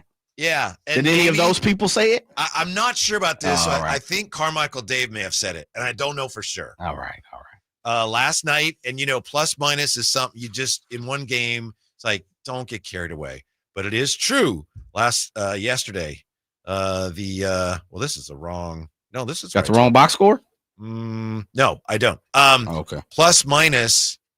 The only player on the Kings who had a positive plus minus was Keon. Keon was +4. He was the only player on the Kings last night who had a positive plus minus. It's just one game, but that's one of the things a lot of people point to when they say, see, the way he defends, the team is better with him on the floor. So I'm asking you, Jay, do the Kings need to consider having Keon in the starting lineup? Sure, they should definitely consider it. I mean, it's going to happen. I think every single day you're evaluating how you can get better. Absolutely. Why not? Why wouldn't you? If I'm trying to reach the goal of making the playoffs, win a championship, I don't know what their goal is inside that locker room, but I would imagine the first part of it is get to the playoffs. You can't do anything until you get to the playoffs, right? Absolutely. I'm evaluating it. Does Keon make me better fresh out the gates compared to a Malik Monk, a DeMar DeRozan, a Zach LaVine, or anyone on the starting five? Absolutely. Everyone should be under a microscope every single time unless proven otherwise. Fair enough. But to me, that whole notion and I'm a big Keon guy. I've proven that. I've gone to the mat for Keon. Yeah. But the notion that he should be starting, to me, that's a non-starter, if you will, because to me, it'd be Malik. you can't tell Malik after everything's been through, okay, now you're coming off the bench again. pine again. Yeah, I think it's more likely, Doug Christie sees what's going on. Doug Christie knows how much Keon is helping. He loves Keon, and he appreciates defense, obviously. But what was the game the last time they were home where he took Malik out like just 4 minutes into the game and Keon came in? I think we might see more of that, but I don't think Keon's going to be starting. And I know we disagree on this too, Jay. Sure. But as far as, who's starting. What we disagree on, Whitey? What we disagree on, I know because we've had this conversation before, is about it doesn't matter that much who starts. Yeah. Yeah. It's about who finishes and who plays most minutes, blah, blah, blah. But as long as you're getting off to a good start, then I don't think you need to change the starting lineup. Yeah, I agree with that. Keon does deserve more minutes. Yes, he does. Yeah, I mean, in a vacuum, and we're looking at it as far as Malik versus Keon, no, I'm with you. Malik should get to start not. He's shown and proven and done his things. And I'm not saying Keon has not, but I also look at it in the standpoint of if we have two solid options, one has to start and one has to sit, so it's a good thing to have. It's a good, good situation to have, a good quandary to have. For me, I'm taking Malik Monk. I think he's a little more dynamic on the offensive side, where I think Keon is definitely becoming more of a spot up shooter. That's perfectly fine. If you do it at a high level, by all means, you can definitely make a play in this league. But I'm taking Malik. I also like Malik's getting other teammates involved. He as I've always said it, and even when De'Aaron was here, I always thought Malik is the better passer, was the best passer on this team. I believe he passes people open and doesn't need you to be open. I think he creates, as much as De'Aaron used to create an avenue for people to be open. I thought he took the easy open pass, which is fine. Nothing wrong with that. I think Malik has a little more razzle dazzle. I think he creates mismatches. I think he creates avenues for guys to score. And so I think for me, I'd go Malik Monk. Keon would be my sixth man. Yeah. And it's great to have them both on the roster, and hopefully Malik is back ASAP. On the text line here, Chris the mom says, the biggest reason I want the Kings to win the rest of their games is for Coach Christie. And she's mentioned this before. And I know Chris the mom. I asked Vlade to hire him to work with DeMarcus at a Q&A session, and he thought I was being funny. That's Chris the mom. So she has never forgotten. Vlade laughed at her when she said, why isn't Doug Christie a coach? Good for you, Chris the mom. Absolutely. Yeah. Showing and proving it. He had high value to the squad. The booing, this from the 916, I don't know who sent it. The booing will be like Kings fans yelling light the beam at a road game. It's just a few, but you can still hear them. I don't agree with that. No, I don't know about that. Yeah, you go back to Monday in Dallas when you had like 5 fans. Light the beam. Yeah, that's different. Yeah, it's going to be a lot different tomorrow night. It's not going to be just a few fans. No. And I've been places, Clippers, Portland. I've been a few places where the Kings have gotten W's, and there's more than a few fans. And it's like, damn, half of Sacramento piled up over here. So different instances. Yeah. Getting back to this, who should be starting conversation. The one thing that I think we need to put to bed for a while is the idea that Markelle Fultz should be starting. Maybe at some point, but, there were people that thought he should have started last night. And as Jerry said, he looks a little uncomfortable right now. He hasn't acclimated. He didn't play well last night. He certainly didn't kill him or anything, but Doug had to take him out because and as Jerry said, he's been making some habitual poor decisions with the ball. And you can't have a point guard that does. That's like a quarterback that comes in and throws interceptions. You can't keep him in the game. No. Running back with too many fumbles, putting it on the floor. It's like you can't play if you're doing that. No, you definitely can't. We've said this numerous times, and there will be a time where I'll be quiet. But all of these guys are still getting acclimated to being in a new place. Jerry talked about Markelle not even playing for most of the year, which he didn't. Right. 3/4 of the year, however you want to call it, half the year. He's still getting acclimated. It's not an excuse. It's a reason, an explanation. But sooner or later, that'll go away too. Jay, Nets are leading the Warriors 54-39. You believe? Dare I get excited? You believe? I want to. Okay. I want to. I've seen the Warriors do this before, though. Let's go, Nets. That is true. Let's go, Nets. That is true. We are going to have About 20 minutes going to take you to UC Davis basketball. So, Jay, I'm wondering if you and Ramsey are ready for the Whitey's Wayback machine. Is this thing sponsored? It is sponsored. By who? By Lee's Air Plumbing and Heating. I might partake then. Yeah, they have actually got their technicians have gotten in and they've actually fixed some bugs in the Wayback machine. Really? Yes. Okay. Yes, and it's much warmer now. What? It's a lot warmer. It's chilly in here before when we started that thing up, and I was like, "This is nice." So we've got Whitey's Wayback machine coming up next. Jay taking on Ramsey, who, by the way, Ramsey needs a win. How you know I'm partaking? I haven't made a decision yet. I thought you just said you were. Well, I was thinking about it, but then okay. I thought about it. It's like, you know what, man? No, I'm just playing. Okay. I'm just calling. Yeah. Ramsey in need of a win, and Jay, he's all about winning. We'll see who prevails next on Sacktown Sports. Friday night, Kings and Spurs. Game night with Scott Marsh and the high flyer Henry Turner starts at 5:30. Tip-off at 7. The Kings play here on Sacktown Sports. Sacktown Sports, 1140. Hey, Aggie fans, Coach Les here. ESPN is coming to UC Davis this Saturday night to nationally broadcast our home finale versus UC San Diego. Let's pack the University Credit Union Center. It's an 8 p.m. tip. Come see T.Y. Johnson and all of our seniors one last time before we head to Vegas for the Big West Tournament. Come root on the UC Davis men's basketball team this Saturday night and show the nation what Aggie Hoops is all about. Get your tickets now at ucdavisaggies.com. Go Ags. Whitey here reminding you that not all grills are created equal. When buying a new grill, every detail matters. For March, grab a $149 gift with purchase of every new Napoleon Prestige stainless steel grill, including a pizza lover starter kit and much more. More March savings include up to $79 off Rogue models. Napoleon grills are built different, built better, built to last, with a lifetime warranty and premium stainless steel that boasts quality. See how Napoleon will help you achieve the perfect grilling experience. Visit Green Acres Nursery today with your best selection of Napoleon grills and accessories. Uma. What was that? That is business phone bliss with the Uma cloud phone system. It handles all our voice, video, and messaging needs. You sound very calm. I am. Uma has everything I need to run my business more efficiently, like virtual receptionist, call routing, and video conferencing. And it starts at just $19.95 per month per user, plus taxes and fees. Uma. Nice. Find your business comm at uma.com/radio.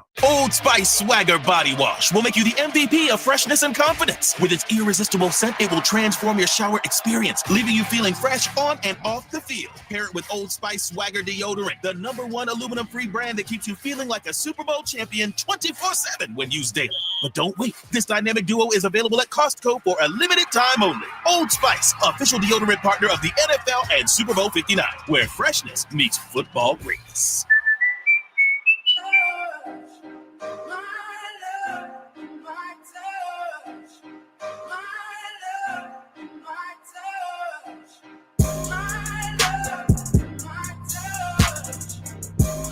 The only station in Sacramento giving you local sports coverage from 6 a.m. to 6 p.m. Monday through Friday. Sacktown Sports. Whitey's Wayback Machine quiz is coming up. Then we're going to take you to UC Davis basketball. UC Davis against the UC Irvine. What, Jay? The UC Irvine. You know what they are? Name of the team, the nickname? Oh, man. No, I don't off the top of my anteaters. That's it. That's They're it. the That's anteaters. right? So during the break, I decided to look it up. I thought that must be an interesting story, how they came to be known as the anteaters. Probably not. It's not that interesting. Yeah, I bet. Yeah. So it's a student vote, basically. So anyway, we have that coming up. Is an anteater one of the worst mascots you can have? It could be. Here's what a student said about it. Banana slugs. This is a Jim Breeslow, who's a student government officer, said the anteater is not threatening, but if he is attacked, he will fight to the death. As UCI students, we're all anteaters. People might think it's embarrassing at first, but by the time they leave, they're proud of it. So they're the banana slugs. What was that? What was that statement? I don't know. He said it to the 57 LA Times. I don't know. The UC Santa Cruz. Our daughter Janelle went there. Banana slugs, which the students decided they were going to call them. And one of the student presidents, the university presidents at one point said, we can't be called that. No one will take us seriously. So he changed the name to the Sea Lions. Yes. So on campus, they had a statue of these like 3 sea lions, and the students took orange Day-Glo spray paint, sprayed them orange, and put little pipe cleaner antenna on their head and turned them into banana slugs. Yes. The president probably could have won another way. And I know Santa Cruz right there on the beach, sea lions. That's not a very nasty mascot either. Sea lion, you. Yeah. You like the violent ones, huh? Well, the predatory ones. Don't have to be, but I mean, you could have used something. Mm-hmm. You're right there on the ocean. How would you feel if you were playing for the banana slugs as your team? Wouldn't bother me, but not scary at all. 339-1140, 1-800-920-1140. AC has been hanging on. Hey, AC, what's up? Good, man. How you guys feeling? Thank you so much for taking my call. Yeah. What's on your mind? Well, you guys are talking about De'Aaron Fox. I know this is not going to happen, but what if he shows up in the arena and all of a sudden it turns out just like the way LeBron James got booed when he returned in Cleveland when he was the member of the Miami Heat. It was back in 2010-2011 season. What if it turns out? I think it should, so you guys could have something to talk about on Monday.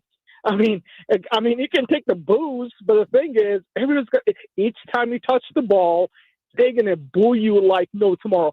I mean, to be honest with you, I never saw a game so hostility when LeBron returned in Cleveland. It's like he became number one enemy. Mm-hmm. Well, at the end, he did deliver them a championship. But I think, for the Sacramento Kings, they have to learn how to attract top free agents. I mean, there's so many players out there for odd reason. They don't want to play in Sacramento, and I don't know what's the reason. And last Friday, I did say I want to be the top caller. Did I say that correctly? I think you did say that. Yeah, AC. Yes, I did. It's good to have goals. Oh, yeah, of course. But here's the thing. I have been calling radio station for 8 years. I have done nationally. I have done locally. I challenge all the comers. But this is what I'm going to say. I forgot to tell you. I said I'm going to be the top caller, but I forgot to tell you I'll be one of your top villain, most hated caller. Because I'm like Kobe Bryant. I could end you. You remember Shaq and Kobe used to destroy the Sacramento Kings? I'll be just like that. Thank you so much. You got to get cut off when you talk about destroying the Sacramento Kings. Yeah, I'm sorry about that. I nodded off there. That's unprofessional. Please call back. Thanks, AC. Yeah, you catch the tone, man. I give him credit. He's calling his shot, but he's confident. Mm-hmm. He called himself either the Black Mamba. He's going to not only be the best caller, he's going to be the most hated, a villain. He's the most something so far. Yeah. Right now it's time for Whitey's Wayback Machine quiz for March the 6th. And it's brought to you by Lee's Air Heating and Plumbing. We appreciate the fact that they got under the hood and looked at the Wayback Machine and got it back up and running. And also they took care of us at our house. We got a beautiful system now, improving our quality of life. It's Jay against Ramsey today. Here's what we got for you today, guys. Who's up first? I think you won the last game, so you're up first, Jay? Sure, whatever. All right, listen closely, please, because everything today is at this date what year? Okay. Everything is. However, I have categories for you. Oh, like Jeopardy here? Everything is at this date what year? All right. But here are your categories. We only have 5 categories. So you're up first, right, Jay? Sure. Okay, so we have Mike Tyson. All right. NBA all-time scoring leaders. Okay. Ali. Boombaye. Baseball uniforms and Babe Ruth. Those are your 5 categories. Oh, man. Mike Tyson, NBA all-time scoring leaders. Ali. Baseball uniforms and Babe Ruth. Iron Mike. All right, Mike Tyson. So you get to hear it, then you decide whether you want to go first or you want Ramsey to go first. Mike Tyson defeats Hector Mercedes by knockout in Tyson's first pro fight on this date. In what year, Jay? On this date, in what year? I'm going to go first. All right. And I'm going to say 19. Year of Mike Tyson's first fight. Yeah. Pro fight on this date. Hector Mercedes. 1985. He's got it. Yeah. Poor Ramsey. All he could do is throw his hands up in despair. Never got a shot at that one. All right, well done, Jay. On to you, Ramsey. How are you today, Ramsey?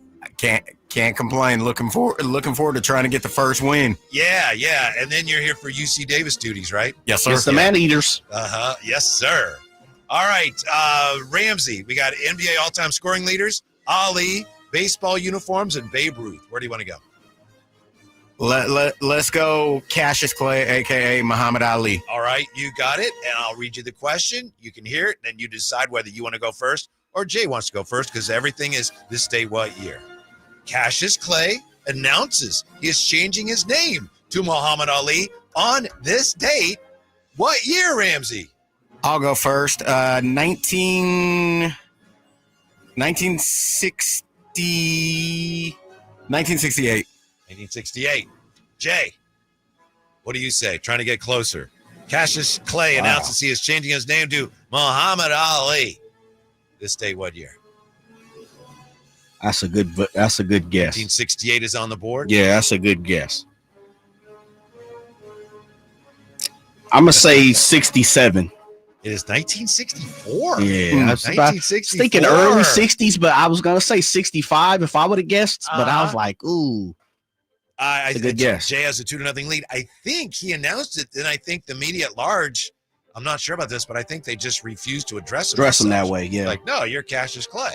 Yeah. All right. So Ramsey's up against it here. Ramsey needing a win to qualify for the tournament champions, and he's down 2-0 already here. So we only have 5 in play today, Jay, so you could actually clinch it right here. Okay. So, Jay, you're up here with NBA all-time scoring leaders, baseball uniforms, or Babe Ruth. Ramsey not out of it yet, but he's going to have to have things roll his way from here on out. Let's go NBA scoring leaders. NBA scoring leaders. LeBron moved past Michael Jordan and into 4th place on the all-time scoring list with 32,292 points on this date. In what year? LeBron moving past MJ into 4th place, all-time scoring list with 32,292 on this date, Jay. In what year? Jay trying to complete the sweep. He's up 2-0. You want to go first? You want Ramsey to go first? I'm going to let Ramsey go first on this one. All right, Ramsey. LeBron James moving past Michael Jordan into 4th place on the all-time scoring list with 32,292 points on this date. In what year, Ramsey? I'm going to say 2000. I just appreciate how intense these guys are and the effort they put into this. 2017. 2017? 2018. It was like 2020 or something. It was 2019. Yeah. And Jay gets the I point. was like, it's 220, 221, something up in there. And the sweep today, a well-played match, but Jay has his way on Ramsey. Walks away with victory. Let's hear the other two. All right. We have time. Just for funds, or you just want to? Yeah, okay. we have time. Baseball uniform. So this is for Ramsey? For either. Yeah. All right. Yeah, you guys can team up if you want.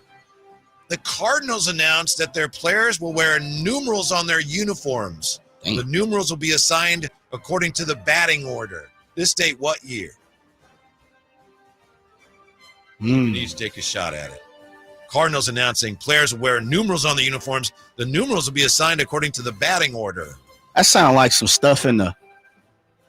Which is silly because, nowadays, batting order is never the same. No. Yeah, how you going to be number 36? It sounds like some stuff back in about the 20s or 30s.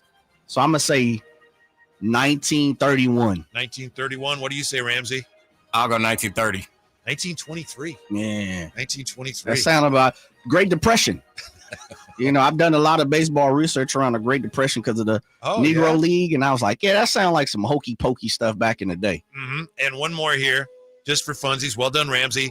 Babe Ruth becomes baseball's highest paid player, signing a contract with the Yankees worth $52,000 a year. This date, what year?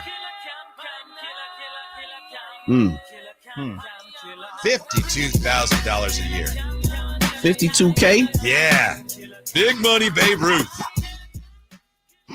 That is big money. Yeah, for Babe Ruth. All right. I'll take a shot first. Or Ramsey, you want to take a shot? I want to say I'll take the shot first. We'll go 19 1928. 1928. I would have been around, I'm going to say somewhere around 1912, 1913, 14, 15. Mm-hmm. So what are you saying? 1915. 1915. It's 1922. Ooh. So you guys are both 7 years. No, Ramsey would have got 6 it. years. Yeah, Ramsey with the point. Well done. Yeah. Congratulations. Jay with a big win there.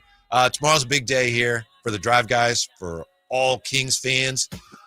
Jay's going to be out there. You're not going to be out there with us, though, will you? No. I'm here until 5:25-ish. Mm-hmm. Then I'll be out there joining you. Skedaddle. Yeah, I'm trying to get in the building fast, too. Mm-hmm. I'm ready to go. I don't know about everything surrounding the game, but the Kings are going to win the game, right?